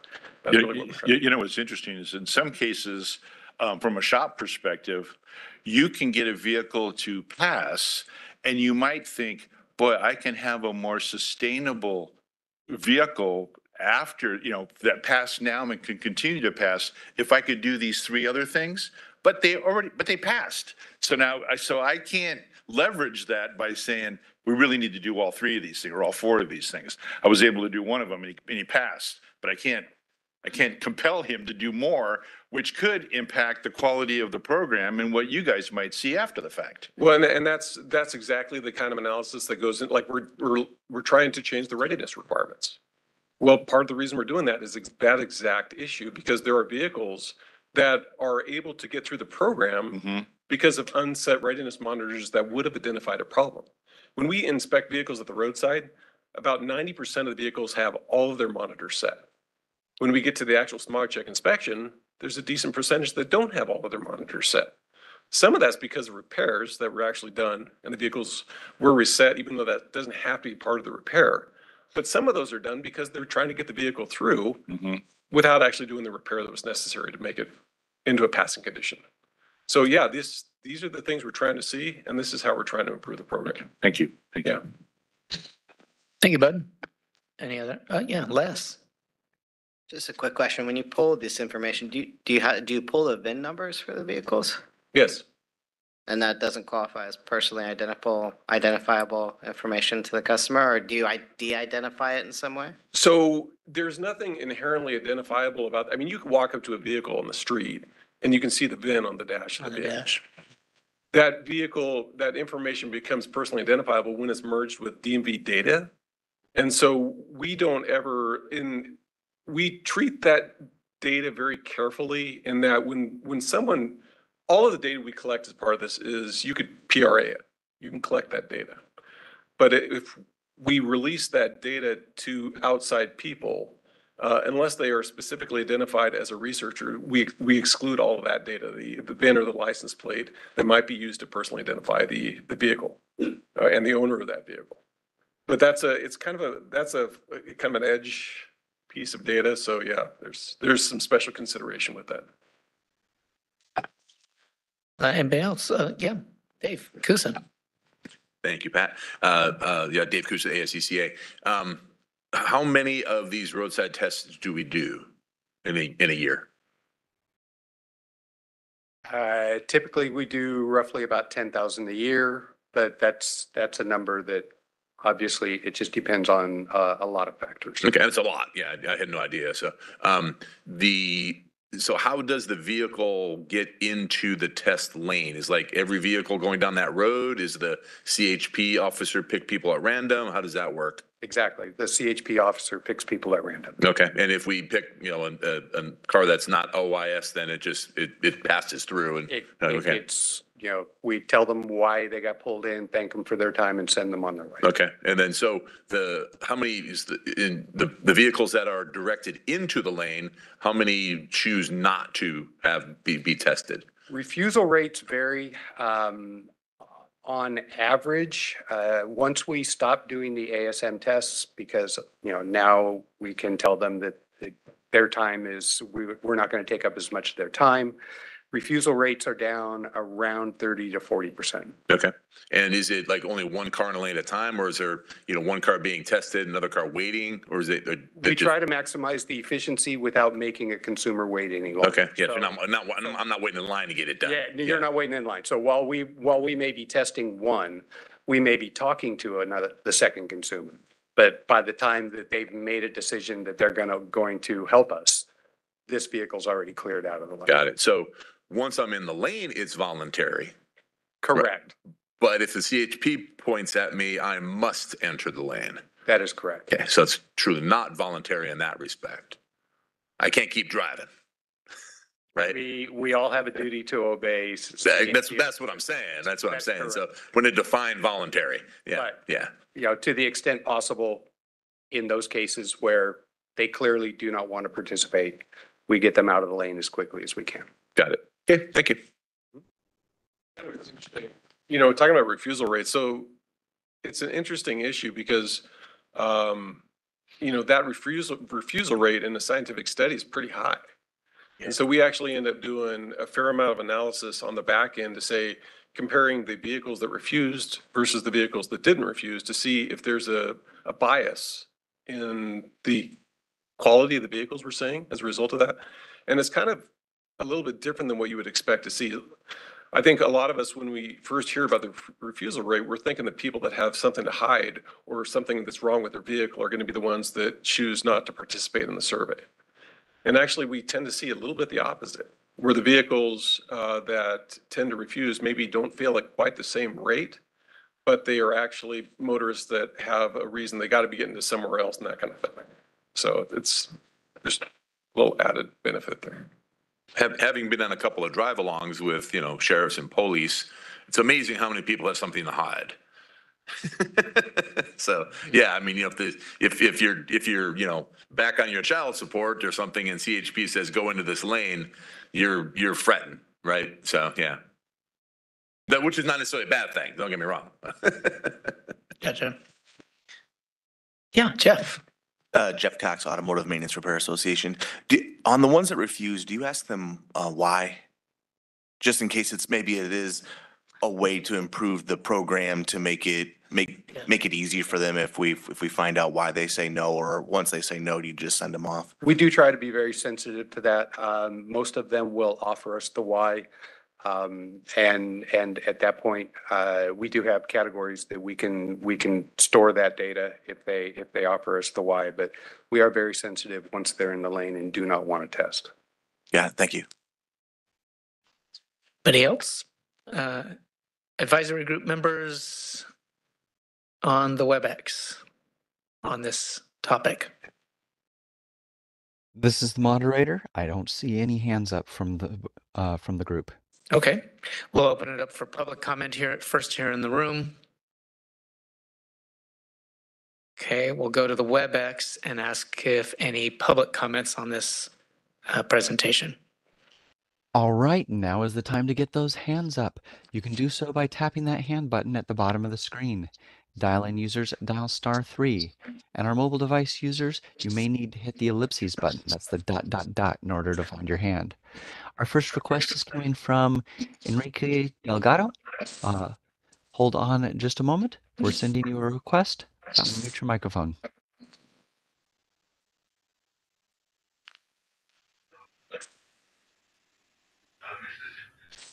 Enrique, are you with us? Yes, this is Enrique Delgadillo. Go ahead, please. Yeah, my license number 140821. I've been doing these tests, smog tests for the past, I'm going to say 25 years. I find that letting people know that there's something wrong with their car uh, is very important prior to the test. Like you have said, um, what's really bad in a confined area in a waiting room doing that, I get feedback from other customers telling me it's out of my jurisdiction to be mentioning that, and it ended up with bad Yelp and about 20 other bandwagon Yelps. Well, that red car that I was trying to inform that they needed a radiator. It wasn't gross leak, but it was a leak. Um, and they should have it taken care of. They ended up dead the next week. They stalled, broke down on the freeway.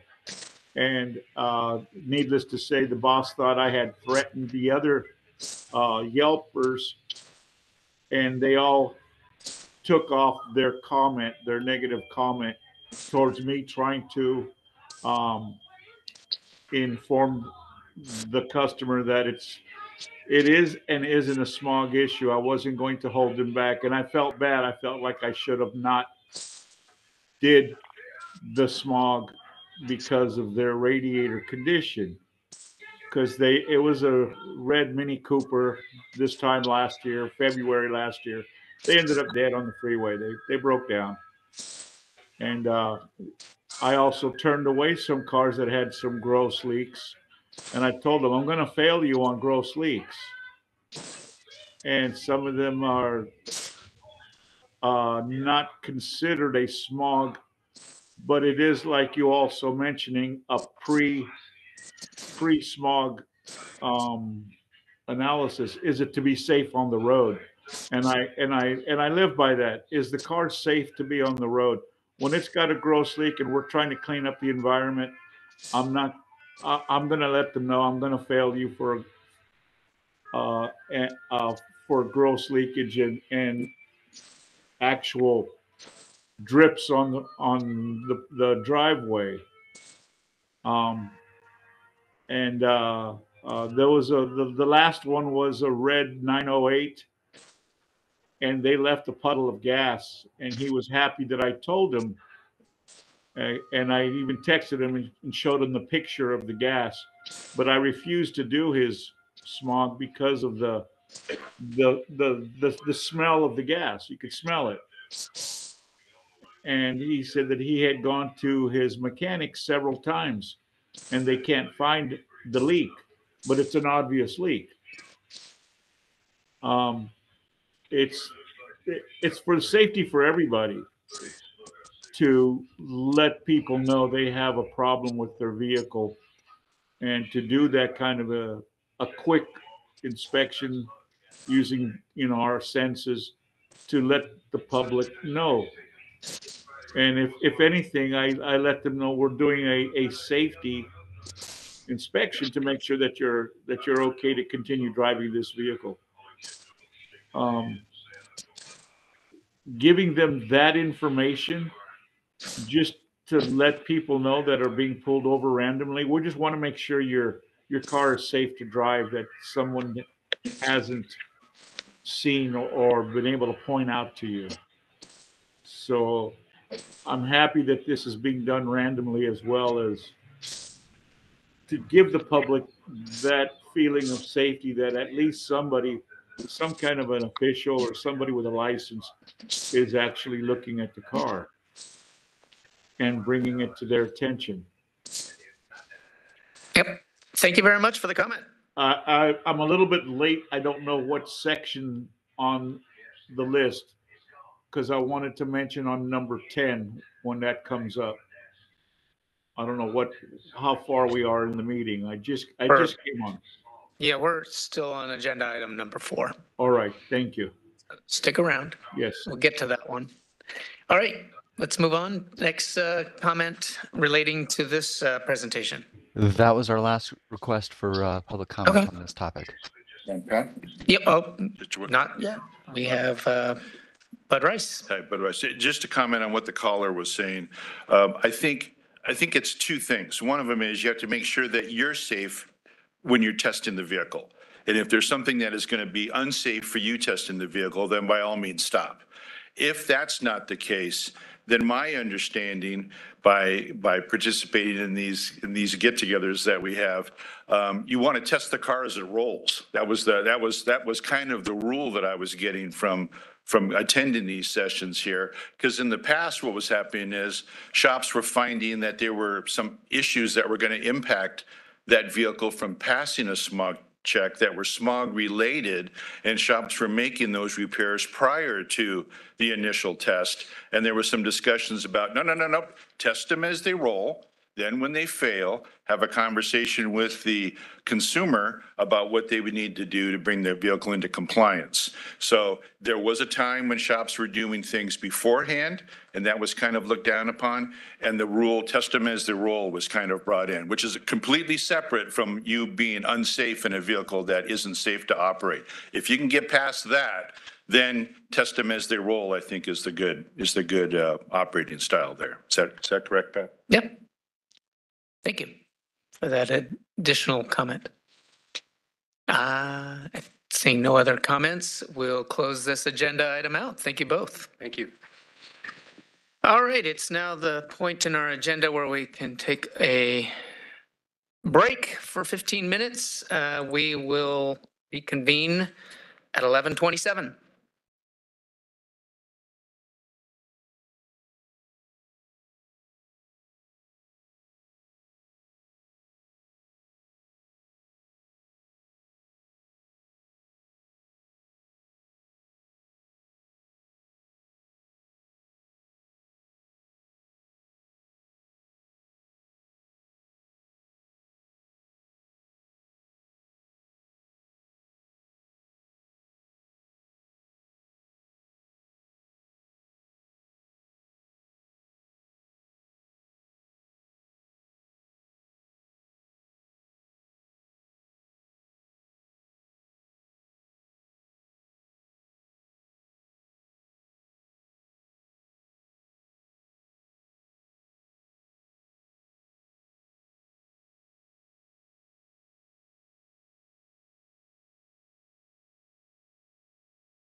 7, and we will resume our bar advisory group meeting for today. I want to, before we bring up our next presenters, acknowledge Kayla, if you could come forward, please. We were just having a discussion during the break. Kayla, it's come to my attention that you are leaving the Bureau of Automotive Repair. So I wanted to thank you for everything and wish you well in your move, can I say? You're moving to Texas, I believe, with your family. So I think to be closer to some of your spouse's family. I'm not sure which, but thank you for all the years of working with the Bureau and public service. And it's always been a great privilege to work with you. You've really done a great job with the roles that you have had at the Bureau. You were in the audits inspections branch. I'm not sure what it was called at the time, but the roadsides program and other facets of the work that they do. And then some years ago, you came up to the front office and started helping us with legislative and regulatory review. And so I thought you had left after your presentation, so I didn't see you, but they said, there she is in the back of the room. So I wanted to call you forward and just thank you and wish you well.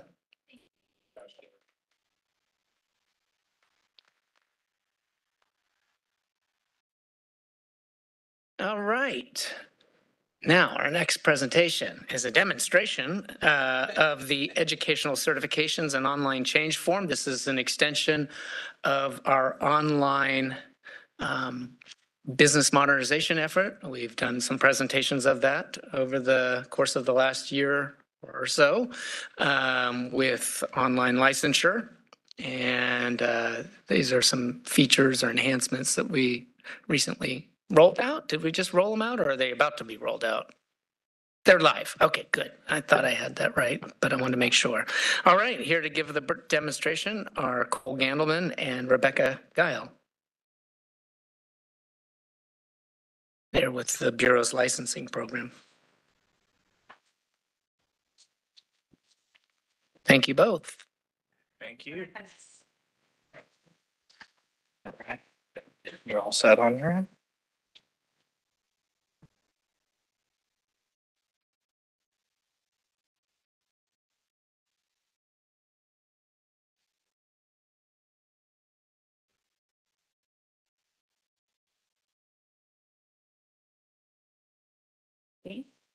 Giving it a minute. It's loading. Awesome. All right. Looks like we're all ready to go. Hello, everyone. Thank you for having us back to demonstrate the latest addition to BAR's online licensing platform, SimplyGov. My name is Cole Gandelman, and I'm the business licensing manager. Joining me once again today is Rebecca Guile. Rebecca is one of the licensing team's most experienced analysts and a subject matter expert for all things pertaining to the Enforcement Licensing Modernization Project, or ELM as we call it. On our previous demonstration, we showcased our business application workflows for new applicants. Today, we are excited to demonstrate change workflows for existing ARD holders. These workflows include change of controlling individuals and change of business information. In addition, we will also demonstrate our new educational certificates workflow and how it interacts with the BAR Auto Shop Locator. All of these workflows provide the industry with quick and convenient options to keep their information current with BAR. After each workflow demonstration, Rebecca and I will take a brief pause to answer any questions from the group. Rebecca, the floor is yours.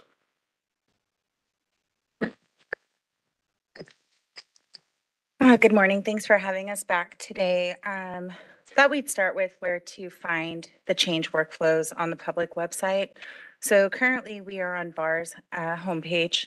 And if you navigate to licensees and then business licenses and then update, you will find all of our change forms. Each one of these, if you click the blue box, it will take you to the workflow. So today we're going to be discussing change of business, change of controlling individuals, and we are going to start with the EdCert workflow. The reason why we're starting with EdCerts is this workflow does work a little bit differently than the other two and a little bit differently than our current applications. Excuse me. With the EdCert workflow, you will go online and do the request, just like with all of our workflows, but this one we approve on the front end. So with that being said, there could be a little bit of a delay. Licensing staff does not work overnight. So if you go on at midnight and start your request, we won't have the ability to approve it till the next morning. So with that being said, we're going to initiate the request for the EdCert workflow. So just like previously with our license applications, you're going to go in and you're going to start the request with some basic information.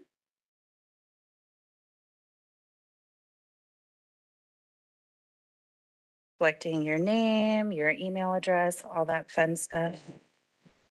We have to provide the ARD number and the business name.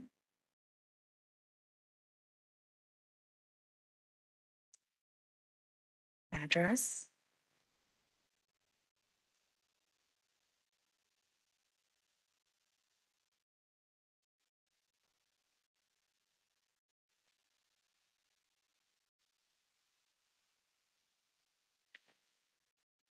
Information for the controlling individual that is completing this request. Their title and their email address.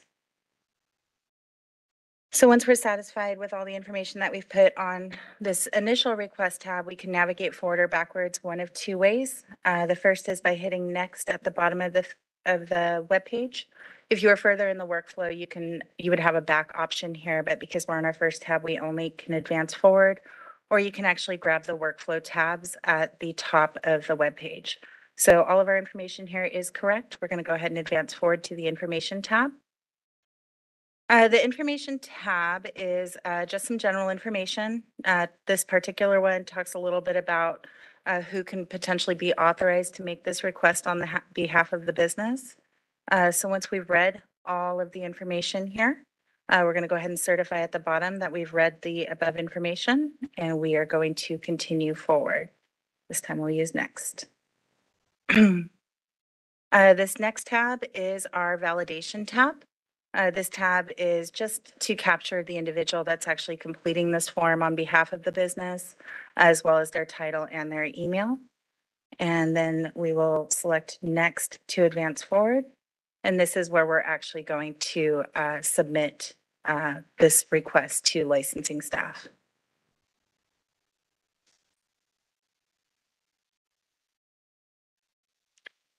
We get on-screen notifications, thank you notifications for each step that we've made. So as we can see here, we do get a notification that says that our educational certification request has been received and that the request has to be validated with the information on file by licensing staff. And once they do so, we'll receive an email to complete the next steps.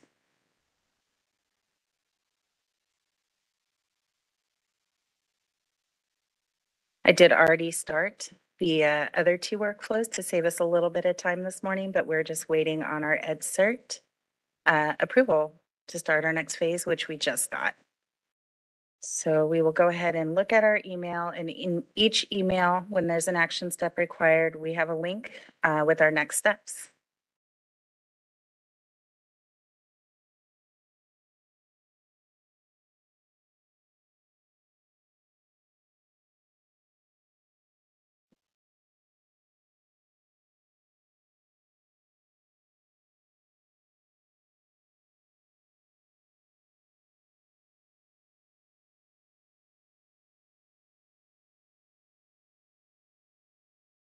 Okay.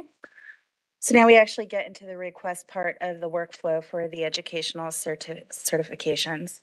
This first tab is just a summary of information that we put in during our first phase, which summarizes the requester's information, the business information, ARD number, and that person's role. So there's nothing for us to do here. We'll go ahead and select next to advance forward. This is a recap of the information that we certified that we'd read on the first section of our workflow. So there's nothing for us to do here again. We'll go ahead and advance forward. Validation again, summary of the person request, completing the request. So we'll go ahead and advance forward again. And now we get to the part where we actually get to put some information in. The top of this workflow tab is just a summary. It's the lookup for the ARD. So it's returning the address that we currently have on file as well as the phone number of this ARD. So we're going to certify that the information above is complete and accurate. If for some reason we see the recall information and we notice that maybe that address is not correct because we forgot to update the address, we would select that we needed to change the organizational details. You will be directed out of the educational workflow until you actually complete those business change requests. Once that has been completed, then you can come back in and initiate a new request, or just use the link in your email that that you have to re-access this. I'm sorry, that is incorrect. I'm providing incorrect information. If you select the I need to change organizational details, you will be directed out to do the change request for the business and then come back in and do your ed certs. So scrolling down, it's asking us if we want to remove one or more of the educational certifications that we already have on file. This ARD does have some ed certs that have already populated to our auto shop locator. So I'm going to select yes today. And then we get a secondary follow-up, just kind of ensuring that that's what we want to do, remove one of them. It's already populated as yes, so I'll leave that alone. And now we're going to go and find the existing certificates that are on file. And as you can see, we've returned 3. Okay. We returned an OEM, an ICAR, and an ASC. We now have some action to tell the program whether we want to no change those or if we want to go ahead and remove those. So all the way over to the right, we have this action menu here. We have to select each one. So we're going to go ahead and remove the first one today. And we're going to go ahead and make no change to the other 2. And we're going to continue going. It's now asking us if we would like to add some, up to 15. So we want to go ahead and add up 1 to replace the one that we're removing today. So we will select yes. And the form builds out based off of our response. So we can now start putting some information in for our educational certificates that we want to upload. It will only let you do one at a time, meaning it only gives you one entry field at a time. But if the business has multiple that they would like to file to their ARD, they would just select this green box and it will add them line by line. It'll give them an entry one at a time based off of their selection. So today we're just going to add 1.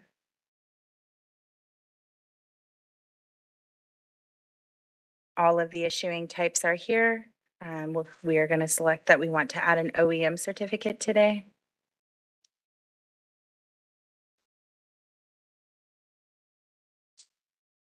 And we have to give it an issue date and an expiration date. And then we're going to have to actually upload a copy of the certificate to the workflow.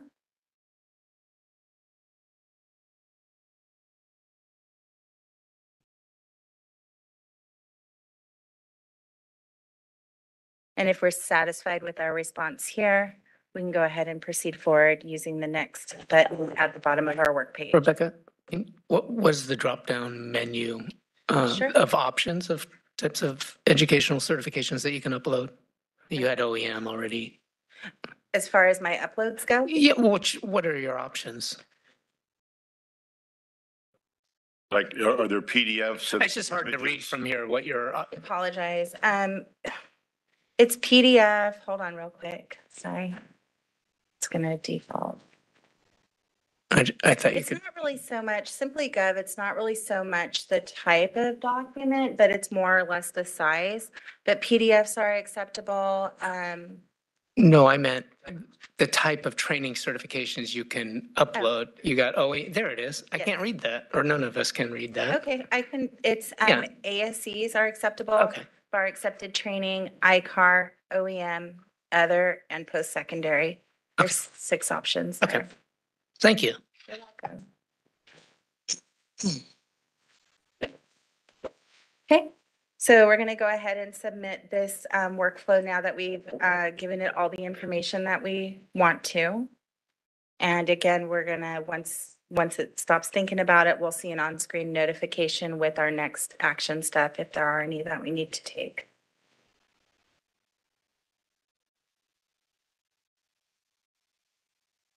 Okay, and as we can see here, it's now telling us that we will be receiving an email with the link to sign our change form request.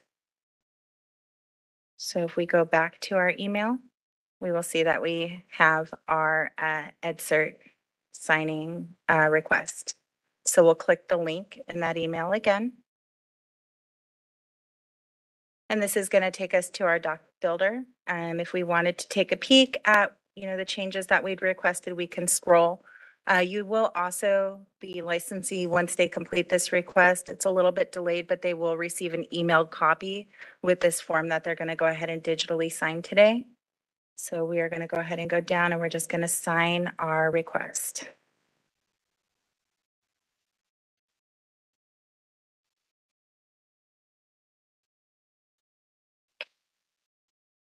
We'll click the blue submission. And we receive our on-screen thank you notification letting us know that this request has been submitted. EdCerts, as I said at the beginning of this, works a little bit differently because we do a front-end approval and not a back-end approval. So if we were to go to the auto shop locator on the website right now, we would see that our changes have posted to the website.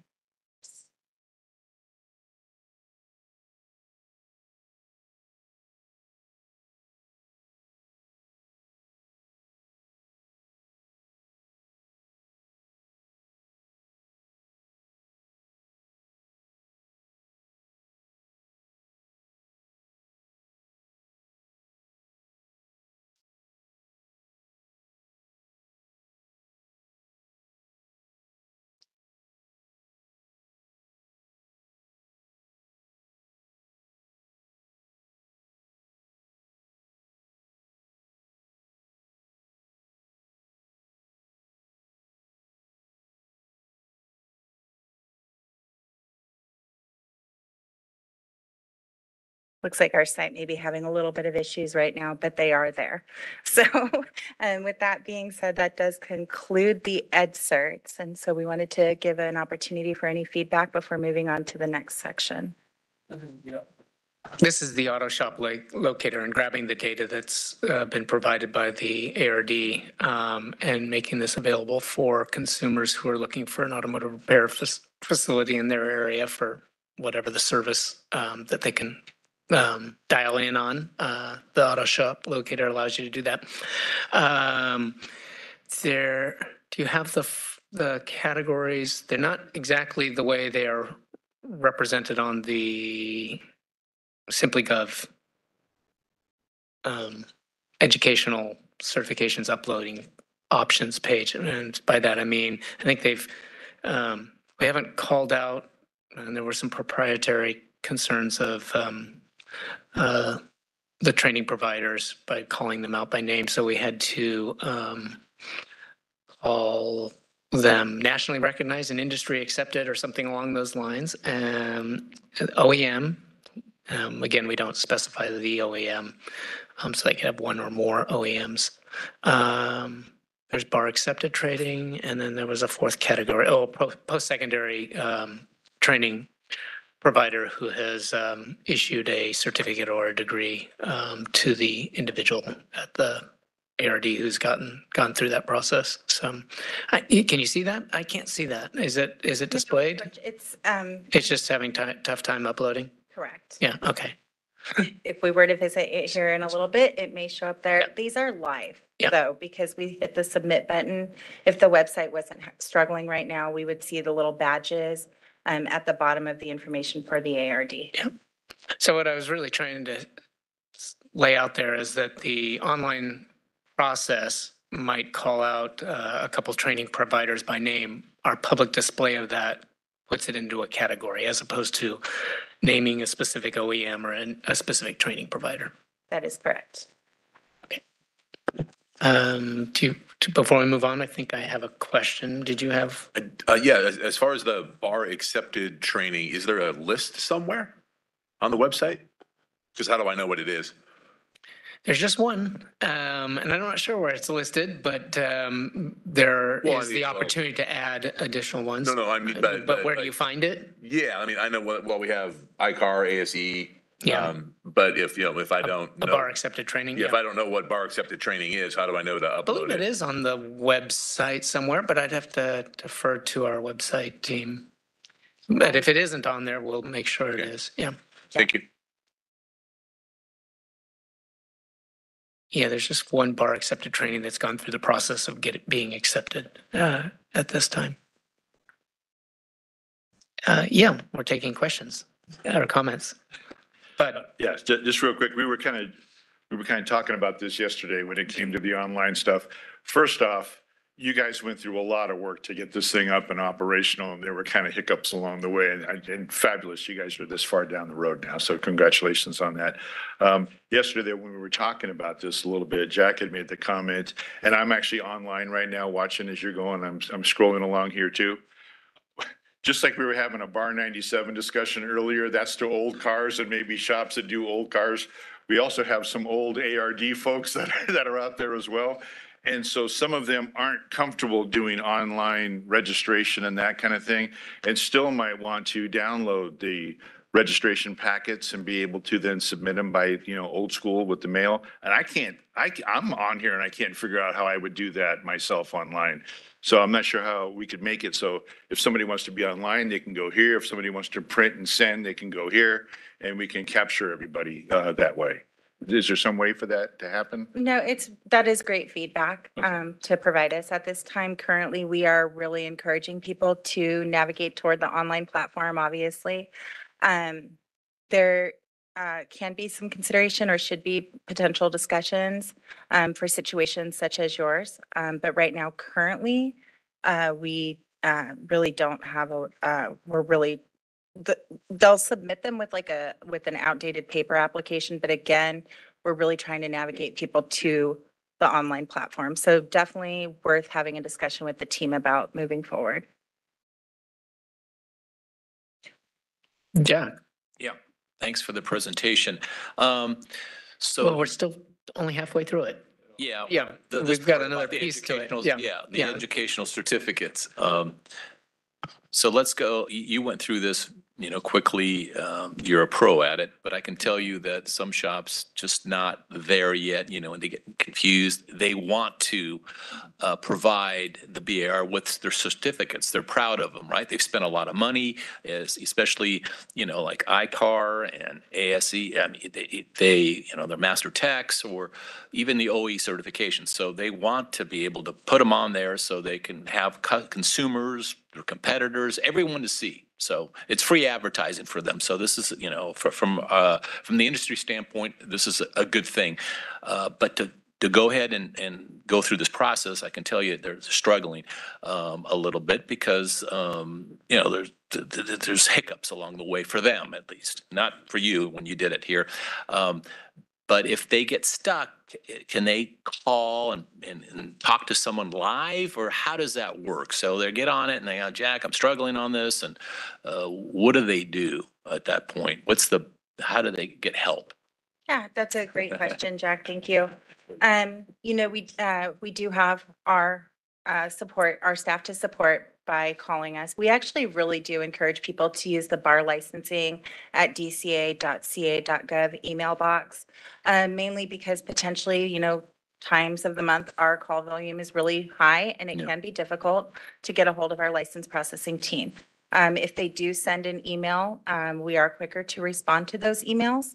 But regardless, if they reach out to us, we do have staff readily available to support them through the process, and are more than happy to do so. Okay, that's important, I think, having someone to kind of hold their hand and saying, hey, I got these certificates, I want to get them online, but, this is just, it takes too long or it's too much trouble, they're not going to do it.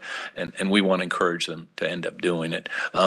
In terms of outreach and letting people know that this is available, because a lot of folks don't know. I know there's 35,000 approximately ARDs out there, and I can tell you a very small percentage even knows it, that know that this is even available.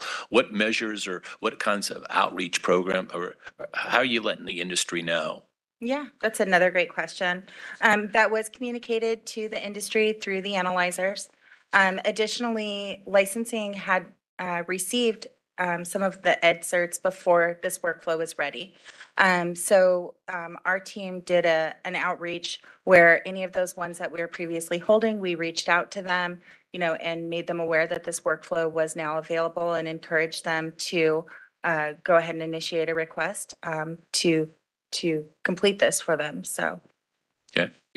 Thank you. We've also, I thought we did a newsletter article on it, so it should be in the BAR newsletter that was just released this month, earlier this month, and social media. And if there's other ideas, we certainly actually would love the associations to maybe piggyback on our efforts so we can help you. If you've got a draft article for your members in one of your newsletters, perhaps, that would be helpful in getting the word out. Yeah. And Jack, just to add one more tidbit, for someone who is looking for help with any of these workflows or having an issue, in regards to emails, if they are sending emails, screenshots are very beneficial. So a lot of times if people provide us with ample information up front, a lot of times we can get their issue resolved in as little as one email, and we can expedite that process a little bit as far as troubleshooting, seeing what's going on. So the more information that everyone can provide, pictures are great. We're happy to help, and there's just a lot more capacity in the email. Obviously, you can only stay on hold so long before it kicks you off. The email, we can stack those up and line those up with people to get you guys quick responses. And did you say there were up to 15 certificates? Was that the number, or did I misunderstand? How many certificates can someone upload? What's the limit? They can do 15 at a time. If they have more than 15, all they have to do is simply start a new workflow to account for more than 15. But the build on the workflow accounts for 15 at a time. Okay, thank you. And then Mr. Kusa had asked a question about where can he find BAR accepted training. Go to our main site. It's bar.ca.gov/training. I'm going to click on it, the link, and you scroll down to, there's a lot of different training out there. Smog check, vehicle safety systems. Okay, let's go. Education, and then there's a category called educational certifications. And there's the categories I mentioned, nationally recognized and industry accepted educational certifications. And Bureau accepted educational certifications. And there's just one that's gone through that process. And you can find that on our website.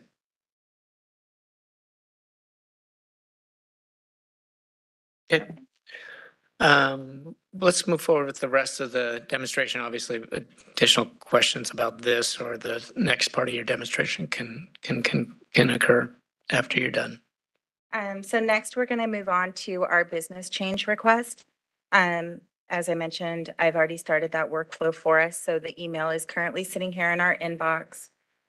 This workflow is used to do things like change the business address when they move, update a phone number, update the primary or secondary business service type. This workflow is not intended to change the individuals. That will be our third demo today.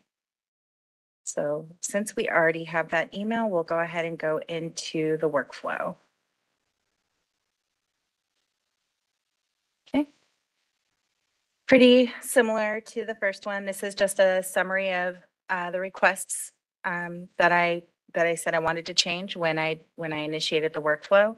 So we say that we want to change some of our existing business information, that we do not have a station associated with us, ARD number, business name and address.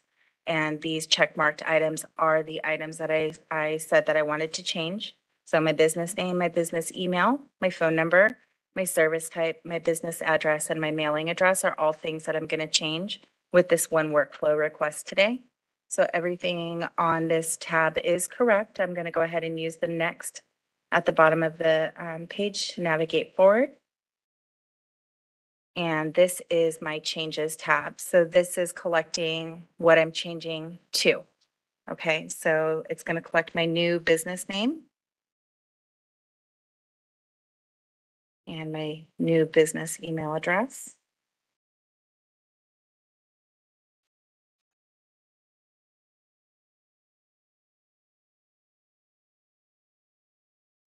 The new phone number. We're going to change our primary service type. We're going to select the option to update our mailing address in addition to our business address. And just like with our all of our online applications, this was built with that Google lookup based on the address. So the moment that I start typing the new address, if it's able to find it, which it did, it will automatically fill all of the information for the business address. So we'll keep moving down to the mailing address. And the same thing with the Google lookup.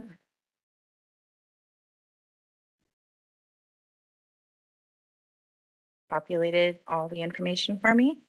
And if I'm satisfied with my answers here, we'll go ahead and navigate to the next page, which is going to be the authorized signers. We do have to select if we're signing as a controlling individual or the responsible manager. And we have to provide some information about the organization that's on file with the Bureau. So today we're going to be a corporation. And then we'll have to put a little bit of information in.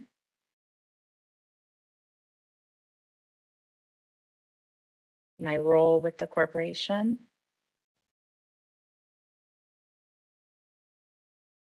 And then once we have everything fulfilled on this page, we'll go ahead and select next to advance forward. A summary of the person completing the form who's going to be signing it is the next tab. So we're satisfied with everything here. And we will select next to advance forward. And this is going to be our submission tab. And again, SimplyGov's going to kind of think about it. There's some things going on the background behind the scenes. And once this is complete, we will receive the on-screen notification that tells us any additional next steps that need to be taken.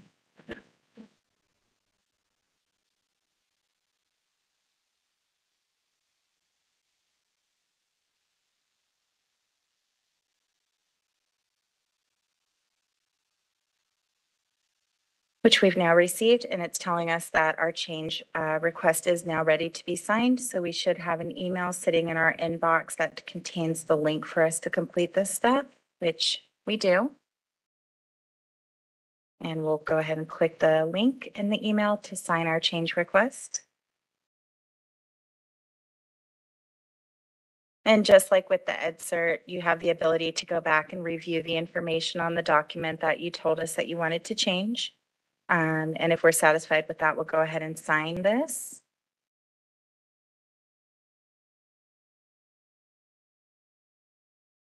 And we will sign the agreement. And we receive our online thank you notification. And again, we'll also receive a copy of this change workflow, the signed document to our email briefly after we submit this. Now that this one has been submitted, it does get assigned to one of our licensed processors for further review. They have the ability, if something is not quite correct within the change flow, to interact with the licensee through a deficiency to go ahead and try and correct those. That way the form can be processed. And our average processing time frame with these is 3 to 5 business days is our goal. So that does conclude the business change request. And so I wanted to give the opportunity to respond. Thank you, Rebecca. That change form can be used for a whole host of reasons, right? Like change of address and things like that as well. Is that it? That's just, okay. That doesn't necessarily lead to a new ARD. Does the controlling individual changes, does that lead to an ARD? If it's not an RME change, let's say a corporate officer. These are change forms for an existing business. Okay. So it does not lead to And you're stealing my thunder because I was going to go over that at the end with some FAQs that would Oops. tell you when a change request would be prompted or when an ARD would be prompted. Okay. But all of these workflows are to update the existing information that the Bureau has on file for a business. Okay. The one that we just particularly went through is specifically for the organizational information, business address, mailing address, business name, phone number, email address, and primary and secondary service code, codes for the business. The next one we're going to look at will be for the control. Oh, we got one more. Okay, sorry. Yeah. Yes, you're right. I did steal your thunder there. Sorry, I got ahead of you. Okay, any questions about the change form that you've seen? Pretty straightforward, but question. Two comments real quick. One is, when you start typing in the address and you said it's linked to the Google search, it starts to fill it in. Can you overwrite the Google search? Because in many cases, shops are in situations where they're like a suite number or a location number 15, and Google can't find those a lot of times. It's just the street address and stops at the building designation. So you can overwrite that, is what you're saying, right? So the suite number, there's actually a secondary box below. Okay. For them to manually input the suite number. Okay. But if the Google lookup return is not valid when they view it, they can also override that by free typing in the correct address. Okay, and then the second thing is, and this is just to be a bug in your ears, so I'm not asking for any, but if, it looks like it's a PDF, online PDF form that you're filling out, and then you're hitting execute, and it goes off and does this thing and comes back to you. Is that accurate or not accurate? It's a template that we're It's a template, pre-filling yeah. online. Yes. Okay. It would be cool, and here's where I'm just gonna be a bug in your ear. Be cool if when you brought in your ARD, if on the left-hand side you had the current, and on the right-hand side you had what you wanted to make the changes to, and the things you didn't want to make changes to, you just left it blank. But on the things you do want to make changes to, and then when you execute, it's looking for changes, and where there's no changes, it just passes by that. But at least the guy could identify what the deltas are, where the changes have to be, and then can utilize that data to help them fill out the, so I'm just wanted to Appreciate your say that. feedback. Thank you. All right, thank you. All right, let's go to the third and final portion of the demonstration with the controlling individuals change requests.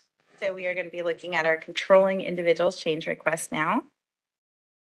And this workflow is designed to update those corporate officers, your president, secretary, treasurer, potentially change a member if your operating agreement permits that, any type of people changes, adding an RME as well. So we already have the email sitting here, just like previously. We'll click our email to enter the workflow.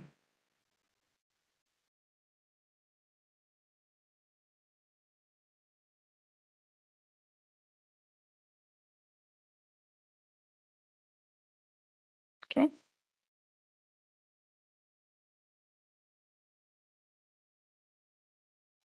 So this is our request tab. We do have to provide some information for the business.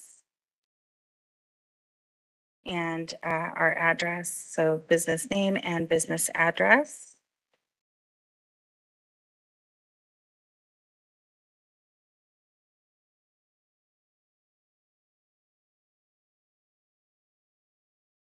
We have to give the business email address.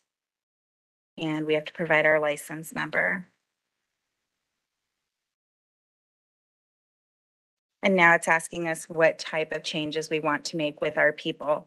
So the first option is to add one or more controlling individuals, such as president, secretary, or treasurer. So we're going to select yes today that we would like to change one of our controlling individuals. The second question is if we want to move, and that's adding any controlling individuals. Our second question is if we would like to remove any of our existing officers. So I'll select yes that I do. The third question is, do we want to add, edit, or remove one of our responsible managing employees? I will select yes, we do. And our fourth is, do we want to add or edit one or more controlling individuals not listed above? These would be alternate people potentially that are not required with SOS filings. For today, I'm going to select no, and then we'll go ahead and advance forward. This is our information tab. It's a summary of documents that we may request from you. There's the notice on collection of personal information, gives you potential documents we may ask based off your business structure. We do ask you to certify that you've read all the information above. And once you do so, you can move forward with your workflow. This is our validation tab where you're going to tell us what type of business structure you are. Today, we're going to be a corporation. And we're going to have to provide the corporation name as well as our number. And then it asks us to confirm how many individuals are currently associated to this ARD on file with BAR. So today I'm going to select that there's one individual. And as you can see that the workflow built out to capture that individual's name. So we're going to put that individual's name and their title.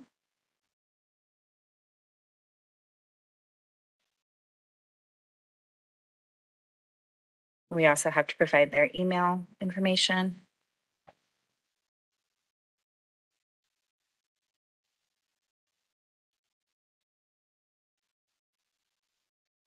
And we'll review everything. If we're happy with our entries, we will go ahead and select next at the bottom to advance forward to our remove tab. Because I prompted it by telling it I wanted to remove, we see our remove tab. Now it's asking me how many people do I want to remove from this business. Today, I'm going to go ahead and remove one. And we have to provide that individual's name. Once we've provided that name, that's all that we're being asked. So we can use the next to advance forward. And our next tab is our add tab. So the first thing it's going to ask us to do is upload because I selected corporation, it's asking me for statement of information to reflect that I've made those changes with the California Secretary of State's office. So it asked me to upload my document showing that I've done so. And then we're going to go ahead and add a new individual today. And we have it built out to start collecting identifying information for that individual.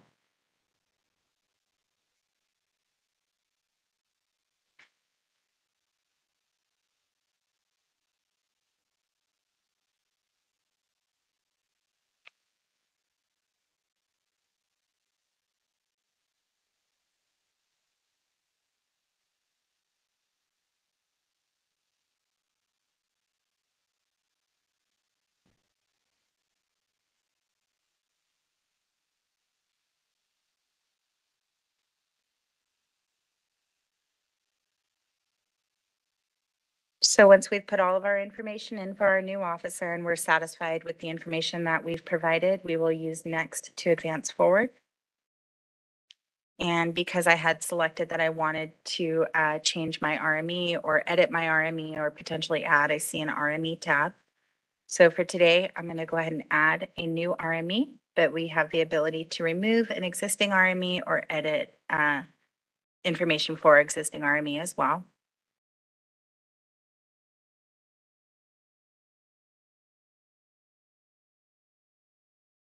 And again, we'll have to provide some identifying information for this individual.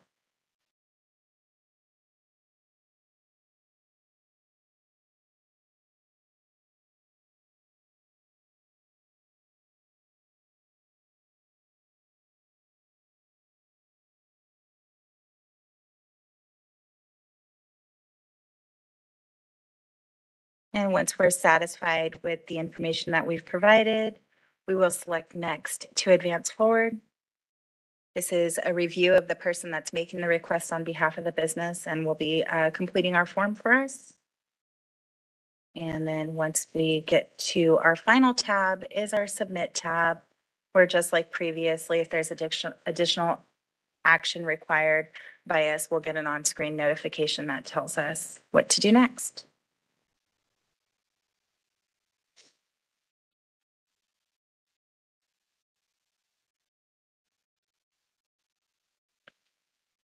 So we do have that on-screen notification and it is telling us that our request is ready to be signed. So if we return to our email, We should see our email to sign our controlling individual change request.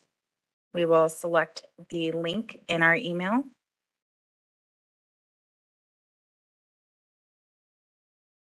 Again, summary of our changes with the document, and we will go ahead and sign.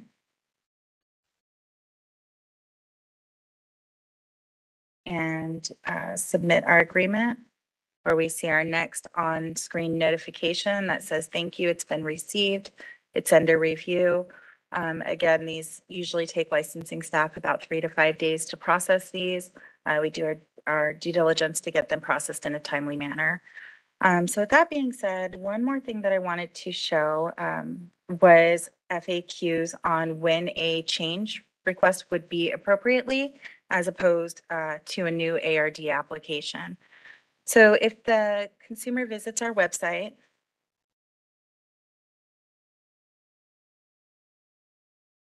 and goes down to industry, under the news and update section, we do have our newsletter online, where there is guidance in our spring 2025 issue on business and ownership changes.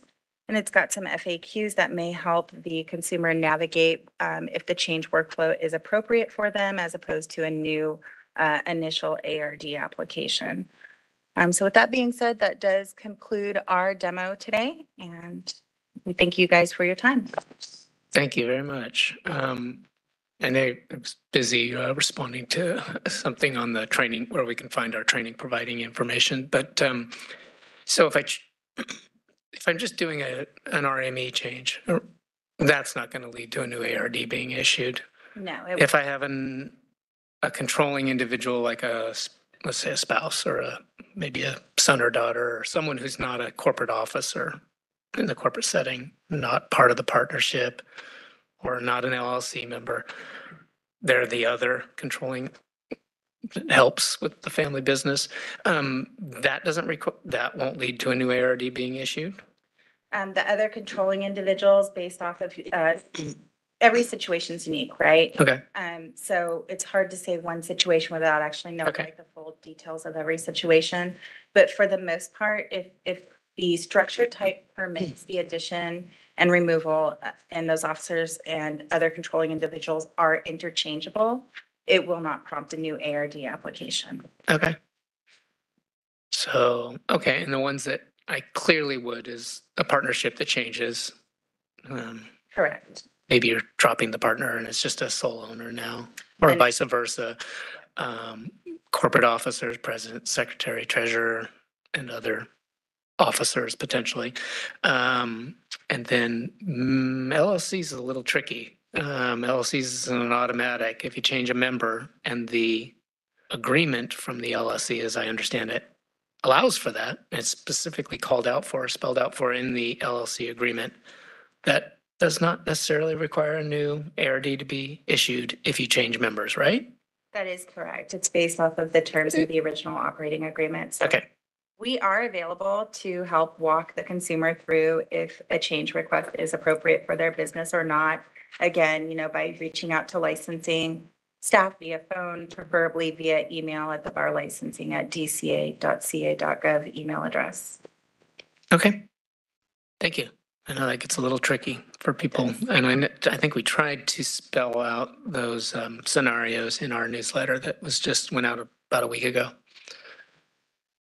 Excuse me.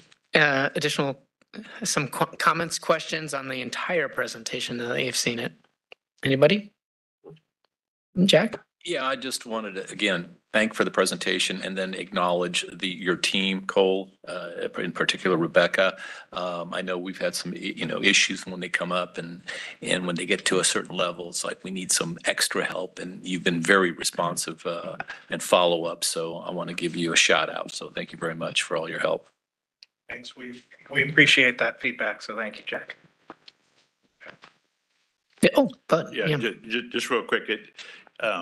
It would be great if there was a way to do what I'm going to call video snippets, where a little snippet is available. So when you click here, things pops up with maybe a little music in the background. Hey, if you want to renew your thing, here, click here. And it's a little snippet that's 30 seconds, but it kind of walks somebody through the thing a little bit and they go, oh, that's how I do this. Then they go through the thing themselves, but it's a little snippet on what a guy might want to look at and do.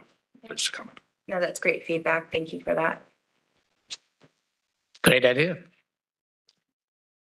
Bar advisory group members who are on the WebEx, anyone have a comment on the demonstration or a question? This is the moderator. I'm not seeing any hands just yet. Moderator? Okay. Let's open it up for public comment. I'm not hearing any other comments from advisory group members on the WebEx. So any comments or questions from anyone here in the room? Moderator, can we open it up for public comment on this presentation, the demonstration? WebEx is open for On public WebEx. comment. If you'd like to make a comment, please raise a hand by tapping that hand button at the bottom of the screen. Connection issues? No? Moderator?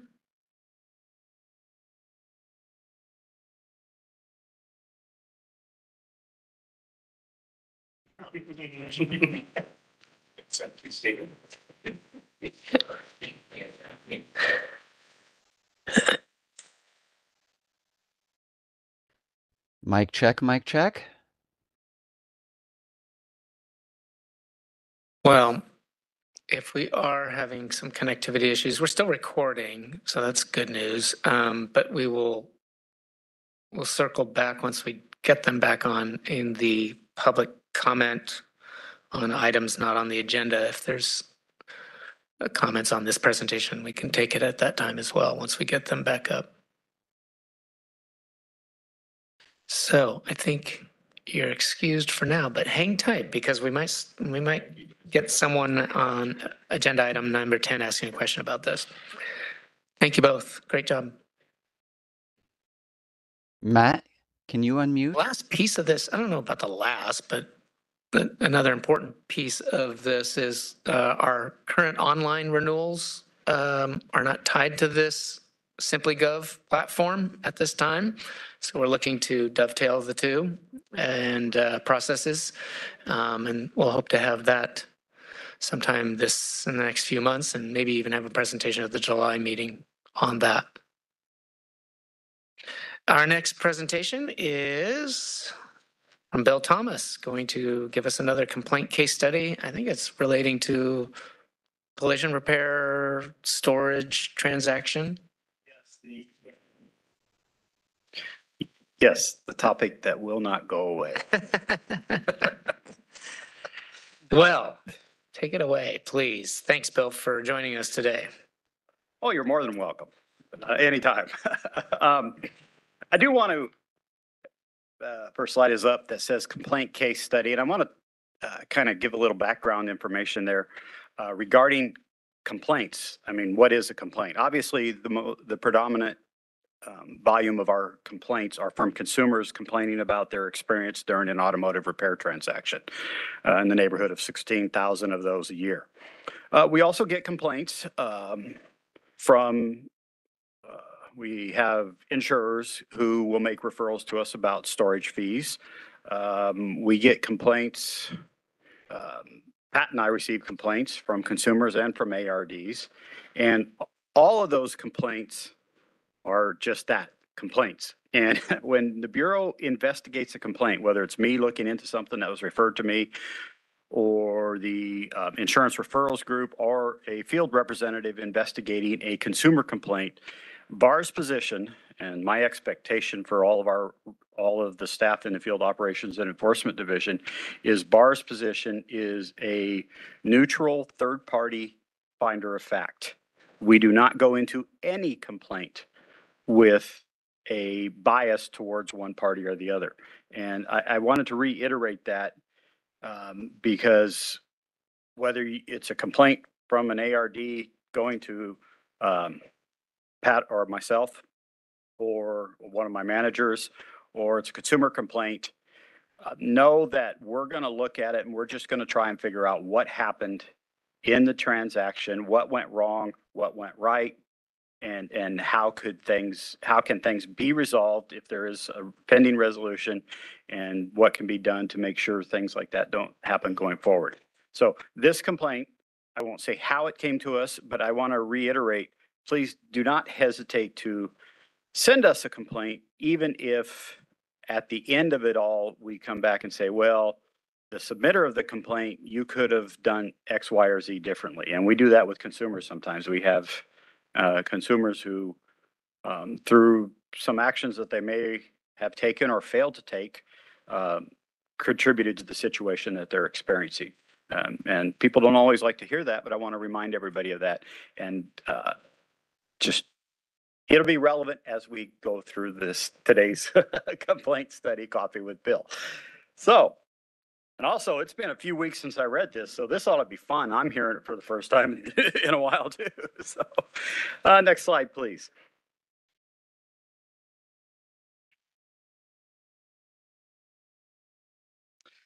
So in this transaction that I'm going to discuss today, we have an ARD's version and timeline of what took place, and we have an insurance company's version and timeline of what took place. And for the most part, they mesh. Both parties kind of left out steps that maybe they weren't aware of, or chose to leave out what they provided to the Bureau, but or to each other as we go through this. So on December 27th, a vehicle was presented for repair at an ARD selected by the registered vehicle owner. It was a post-collision repair. On December 30th, which I believe it was a Monday, the ARD informs the insurer the vehicle is a total loss. Now, how they informed the insurer is by telling a claims adjuster who was out there on behalf of that insurance company on another claim saying, hey, this one over here is a total loss. On December 31st, the ARD,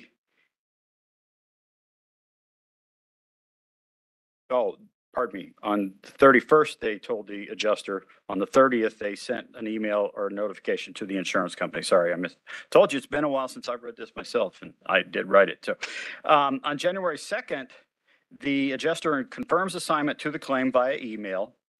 On January 6th, the adjuster confirms total loss determination via email. On the 10th, the insurer requests a registered owner release of the vehicle. That was mine. I never asked for the next slide. I was on a roll. As Clay said earlier, if anything goes wrong, it's Zach's fault.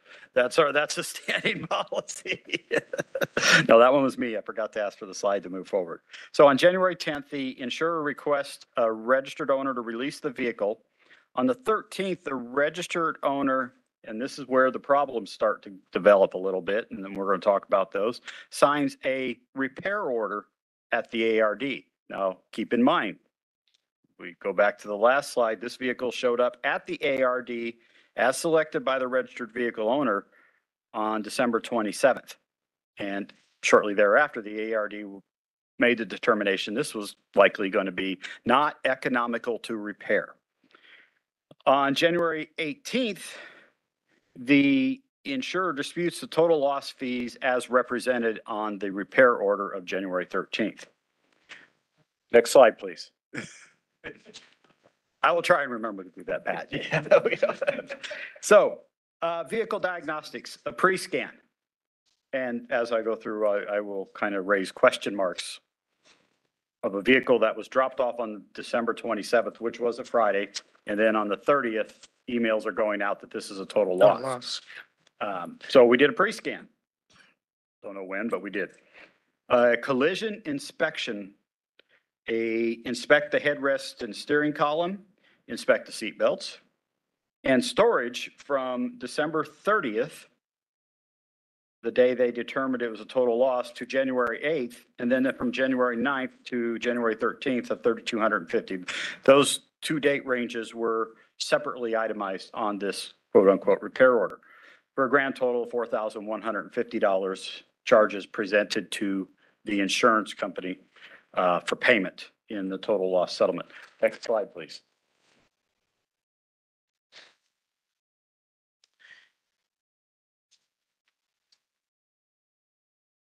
Oh, that was on the repair order.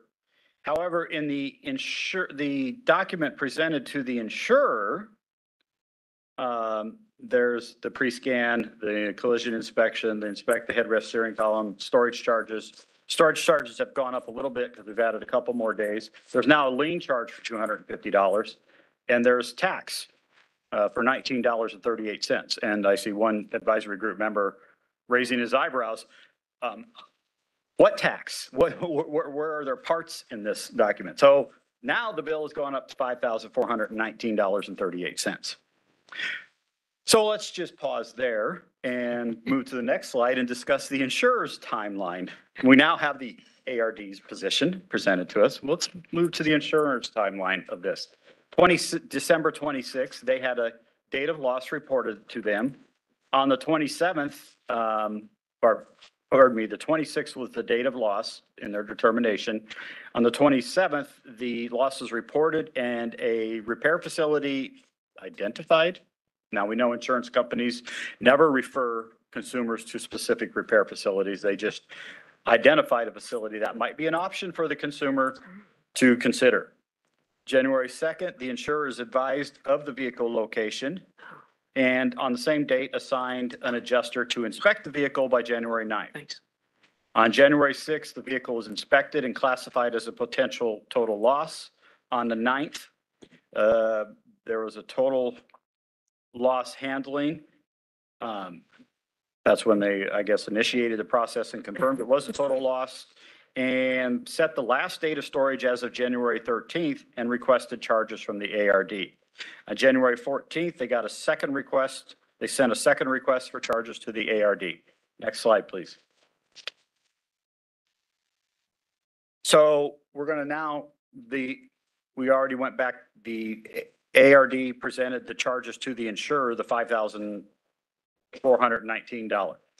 And so the pre-scan of 225, the insurer reduced the diagnostic time in half and only approved $112.50. The collision inspection, the insurer reduced to 0, claiming no evidence of repairs during their inspection. Same thing with the headrest and steering column inspection and the seatbelt inspections. All of those were reduced to 0. Yeah.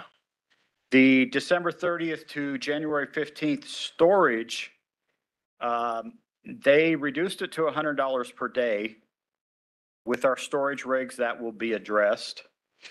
For January 6th to 20th, it only approved $1,500. So they cut the number of days down and the total loss for, or the total amount allowed for storage. Next slide, please. The insurer reduced the lien charge from $250 to 0 because the ARD failed to provide any DMV lien documentation. As expected, the insurer reduced the tax to 0, and total they reduced the $5,419.38 to $1,612.50. Next slide, please. So this case is an example and speaks to storage workshop discussions of an ARD's intent to repair a vehicle. And the Bureau, in the regs that are moving forward and that Holly and Kayla presented earlier, and I have to speak very slowly when I say their names because I mix them up a lot. And I say Kayla and Kali. I don't know who those people are, but Holly and Kayla, I got it right. Give me credit. Mentioned earlier that the storage regs, we expect to file with the documentation with the Office of Administrative Law sometime in June. We've talked about in the workshops and in the regs, we've sought ways to address and codify comparable storage rates for an ARD to essentially earn their just, get what they're entitled to in terms of storing a vehicle, appropriate rates and for appropriate days. But in the workshops throughout that, we've heard that an ARD wants to repair the vehicle. And we paid very close attention to that input in the drafting of the regs. and recognize that.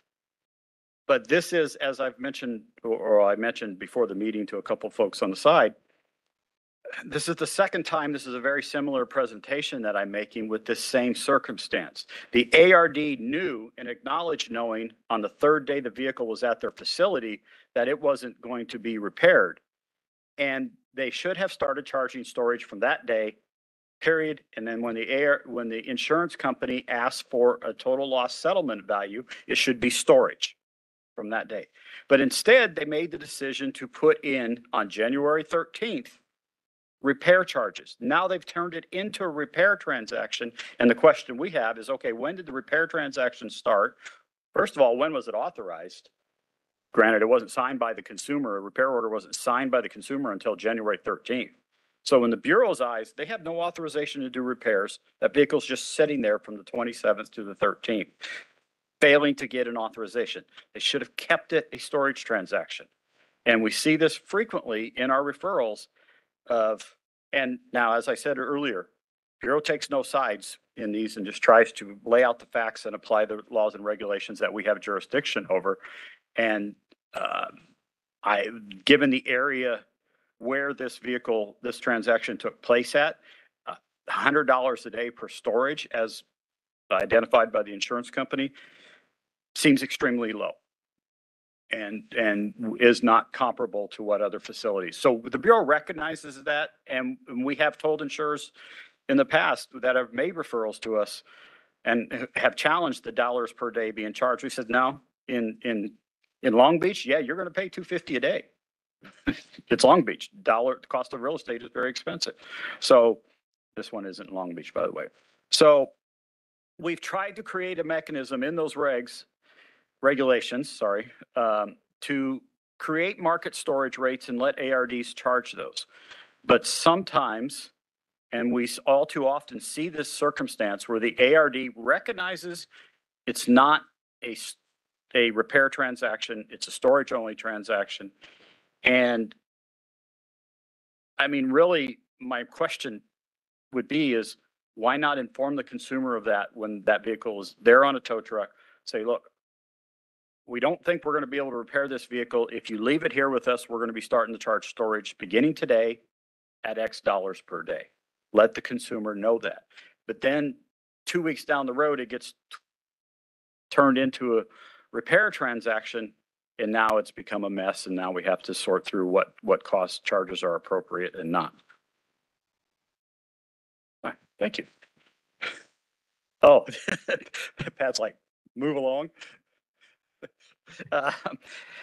So draft storage regulations, we're trying to get market rates.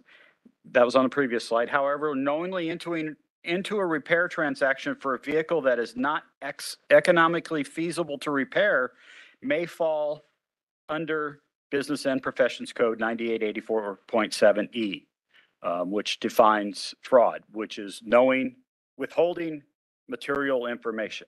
If a collision repair facility, if the vehicle was hit by a train and they start a repair transaction, I think all of us would agree they're withholding information. That vehicle's not repairable. And it's withholding of a material fact that should be shared with the consumer. And tell them, we can't fix that car. Sorry. There's just nobody that can. Properly documented consumer requested repairs to the vehicle. And this has been brought up during our workshops as well. Maybe they want to, and you can tell the ARDs, certainly they provide the information to the consumer and let the consumer make the decision. Say, look, we don't feel this one is economically feasible to repair. The cost of repair is likely going to exceed the value of the vehicle. And the consumer say, well, this was my parents' vehicle or something like that. It's sentimental to the value. I'll pay whatever it takes to fix it.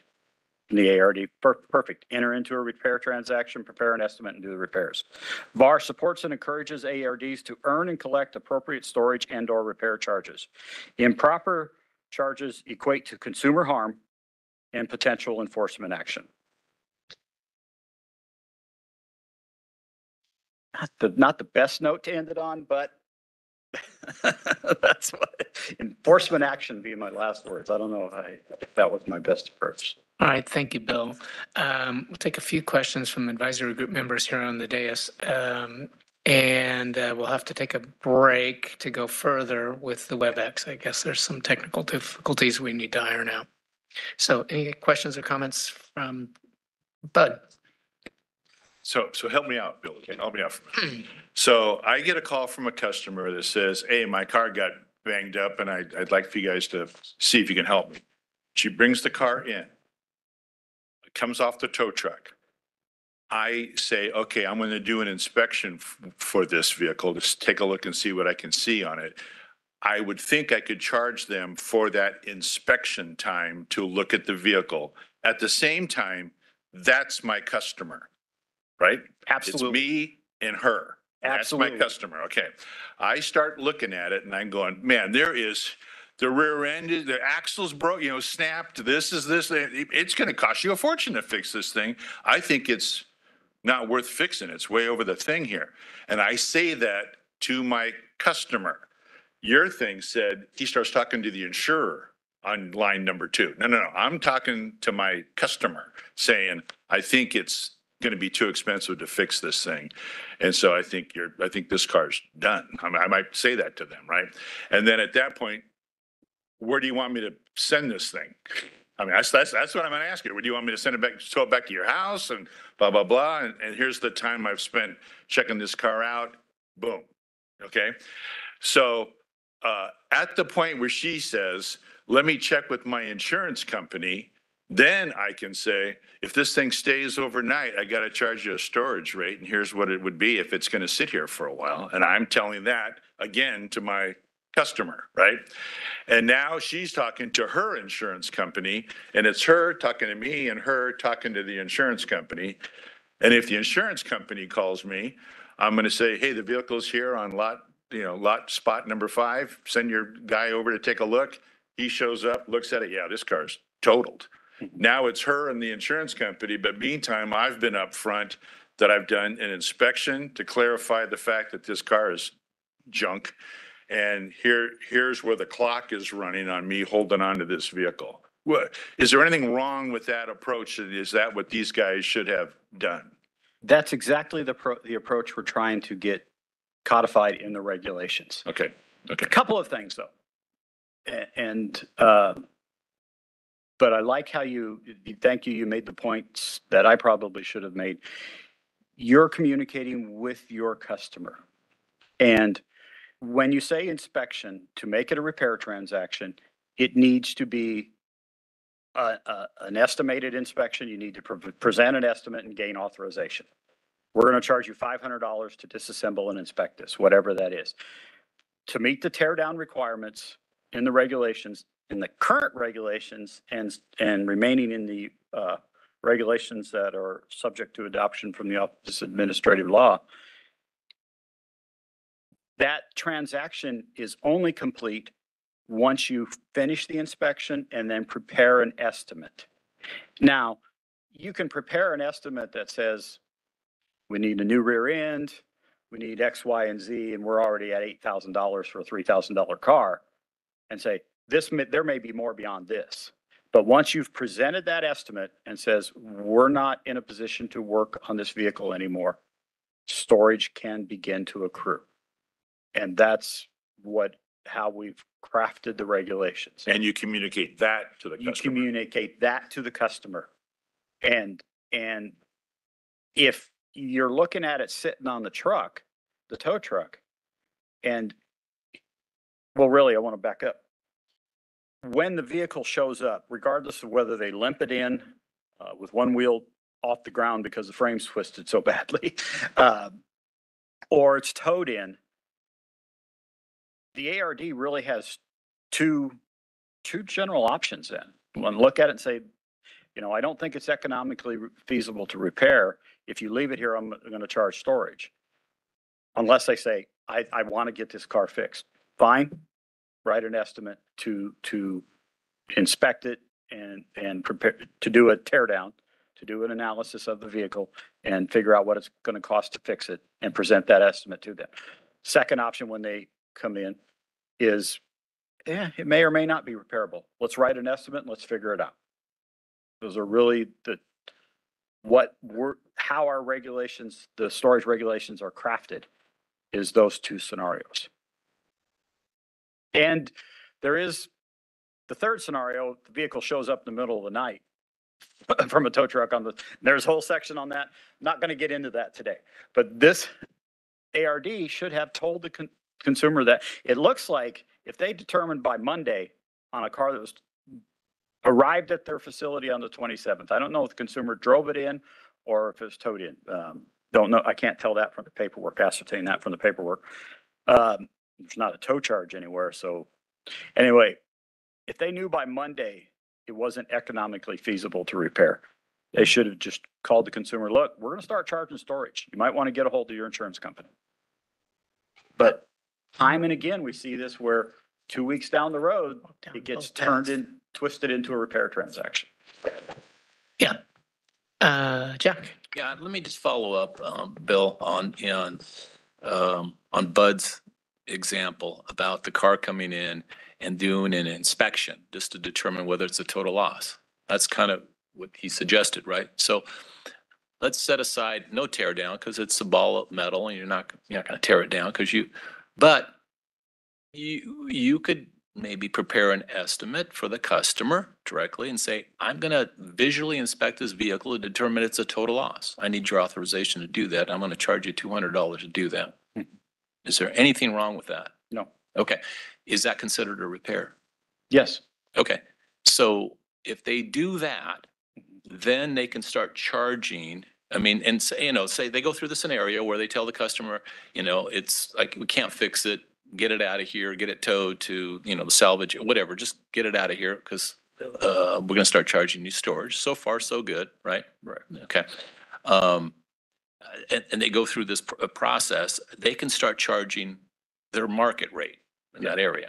Yes. So there's no issue there. No issue. Okay.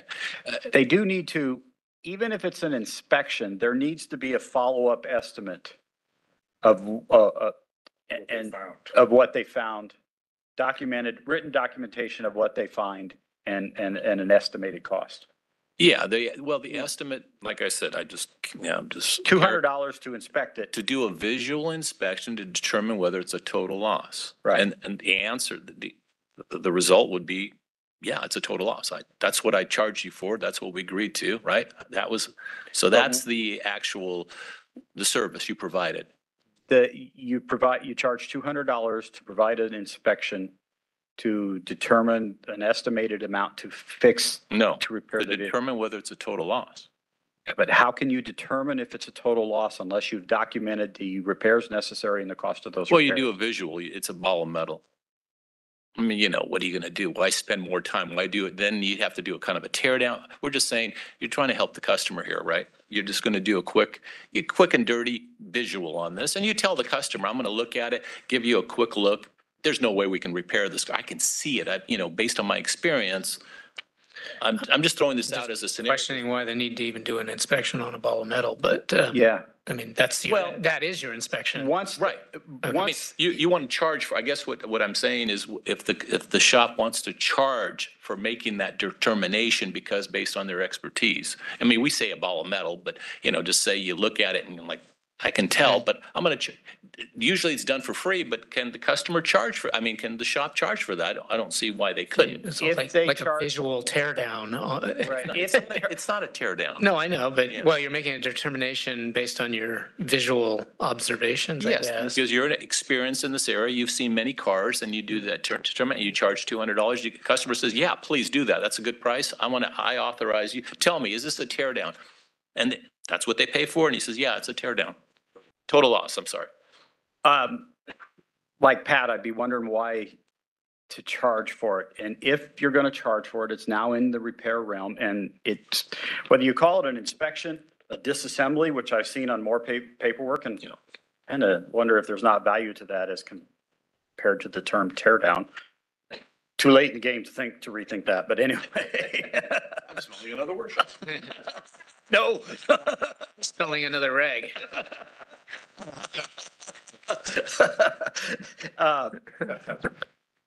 But once you've charged for it, you're in the tear.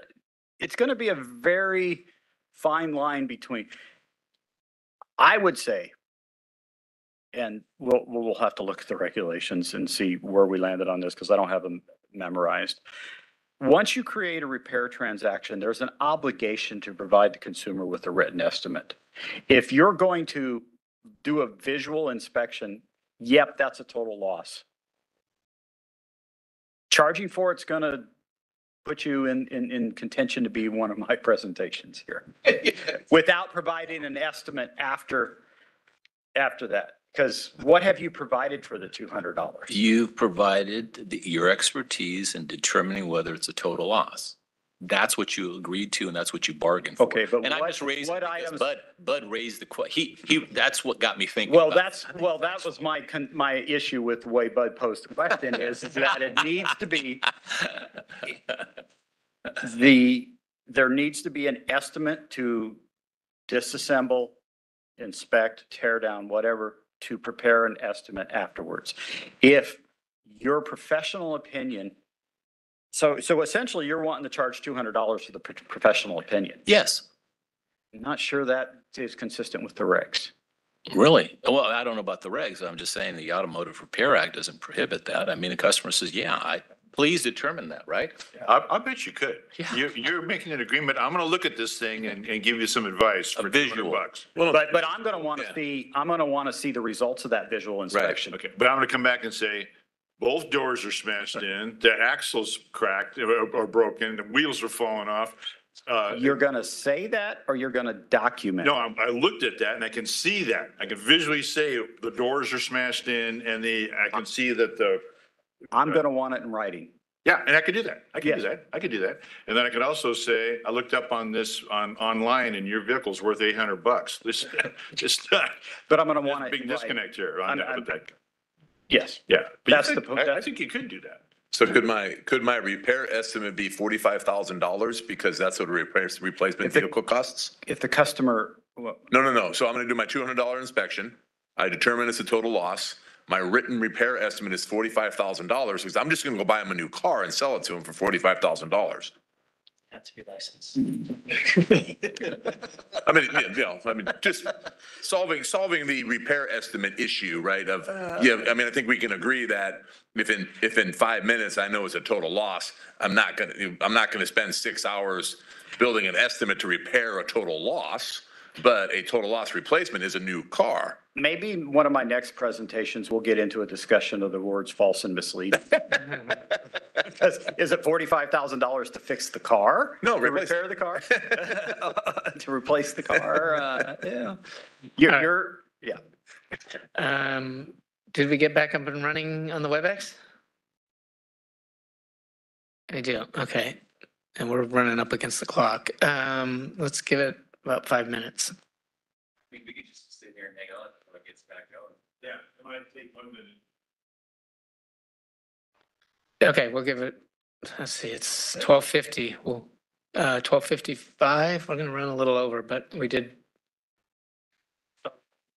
Yeah, we started about 6 minutes late too. Okay, we'll resume at 12:55. See if we can get the WebEx back up and running. All right. Can one of our online members talk to me, please? Looking for Matt, Megan, Ruben. Hey, we might not have to. I can hear you. Okay, perfect. Go. Can the room hear us? Yes. All right, fantastic. Okay. You want to know where we're at? Oh, you can hear us. We just couldn't hear you.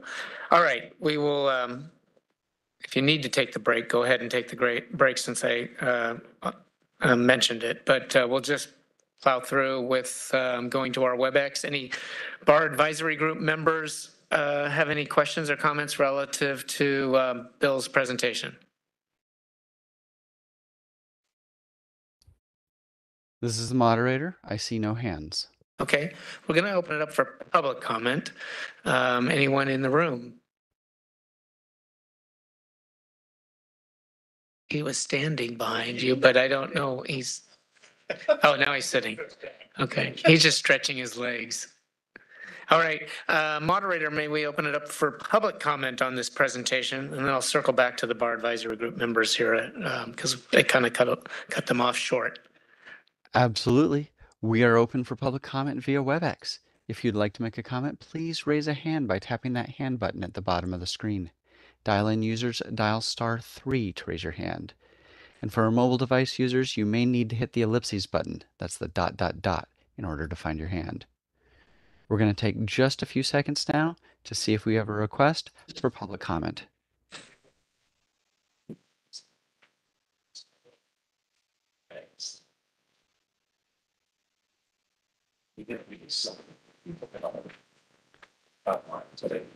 Seeing no requests, I think we're safe to continue. Okay. Any final thoughts or comments on that? I mean, I kind of facetiously said it's this inspection that's getting a charge of $200 and your interest in getting, Bill, a repair estimate. I'm calling that somewhat facetiously, but I think it's a teardown with your eyes. You've made some determination, and I know it's not in the sense of manually putting your hands on the vehicle and tearing down or disassembling, but there is some kind of determination that's been made, and I think that a repair estimate should be and is expected under the Automotive Repair Act, and at least in the Bureau's expectations. Yes, and I'm reluctant to quote sections of regulation from memory because there's a very high likelihood of inaccuracy in that quote because we have a lot of statutes and regulations. But the definitions of tear down, I think, are going to come real close to that inspection. Yeah. And if not, I'm going to go fix it. Yeah. I know the statute talks about diagnosis, if what you do. And it really is. I mean, again, until Bud mentioned that, I was thinking, what prohibits you from doing that? It's not technically a tear down. We're just giving a visual inspection and determination of whether it's a total loss. Thank you. You've just made my point because in our regulations, there is a section that says the ARD must document the results of any diagnosis. Right. The diagnosis will be it's a total loss. It must be documented. Yeah. No, it's got to be. We're not denying that. I mean, if you're going to charge $200 for an inspection, call it an inspection, that's fine. But when the program representative goes out there and wants to know why you charge $200, oh man, I found the doors were, like all the items that Bud listed, but nowhere is it documented. No one said we're not going to document it. But it's going to be, no. I think we're now much closer to being on the same page there. Yeah, I think we're understanding each other. Thank you. Thank you. Good. Until the next time. Bill says that. We'll see. Now, you did say that there was one that you wanted to bring forth, a scenario. I can't remember what it was. We'll talk about it offline. I can't remember what it was. Yesterday? When I thought today you said something, but we'll figure it out. Oh, okay. Yeah. We talked about something yesterday that I want to Oh, start okay. looking at. Maybe it was yesterday. So I lost track of time. All right. Thank you, Bill. Once again, as always, it's always good to peel back the work that we do and open it up for comment from our stakeholders. Let's go on with the agenda. We have two handouts. We'll combine this into one agenda item, the enforcement statistics update and licensing statistics update. Any comments about either of those two handouts? Any public comment? Moderator, can we check to see if there's any comment regarding those two handouts? All right, WebEx is open for public comment. Yep. On the handouts, if you'd like to make a comment, please raise a hand by tapping that hand button at the bottom of the screen. Dial-in users dial *3.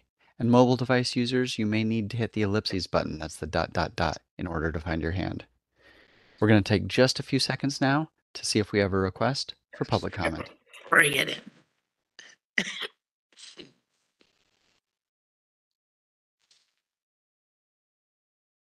Seeing no request, you wish to continue with the agenda?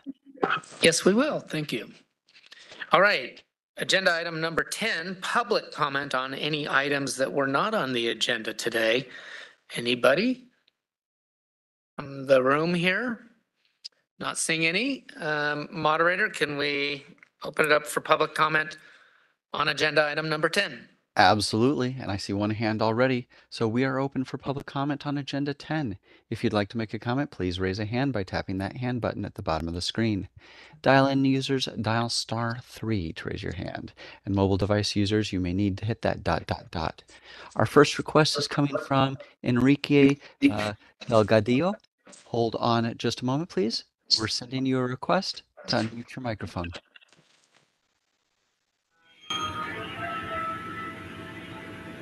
All right. Sounds like you're with us, Enrique. Yes. Go ahead, please. It must have been about 20 years ago when you had this kind of meeting, and I attended my first one in Sacramento, and I mentioned the need to move on to hydrogen cars. Lo and behold, you all did it. Thank you. And now with the incoming of electric cars, I'd like to request testing for frequency on electric cars and the newer cars without the wiring that are taking place with Wi-Fi and Bluetooth, as well as the proximity sensors. I know there's a operational on the VSS, but just some kind of foresight on the instead of hindsight on the effects of the frequencies of the cars with accumulation and everything on.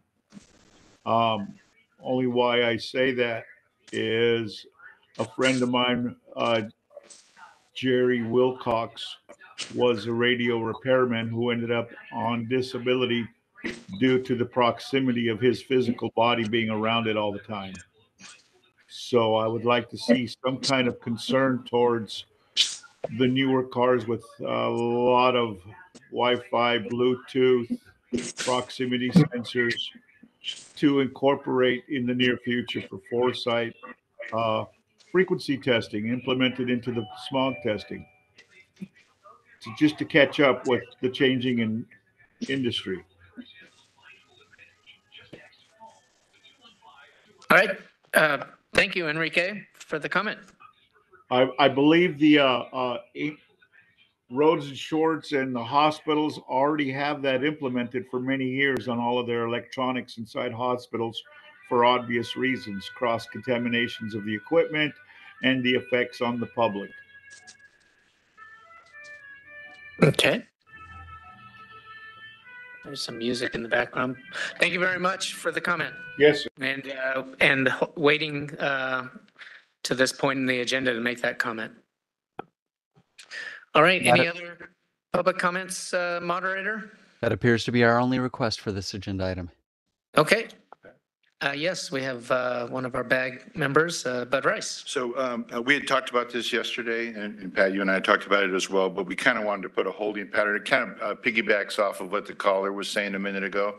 But the EV market is starting to expand, and there are so many different areas in terms of education, shops being able to do the work. How can they make sure that they're providing great service to the customers? All of that, and the number of vehicles that are now coming into play that are hitting the marketplace is also expanding.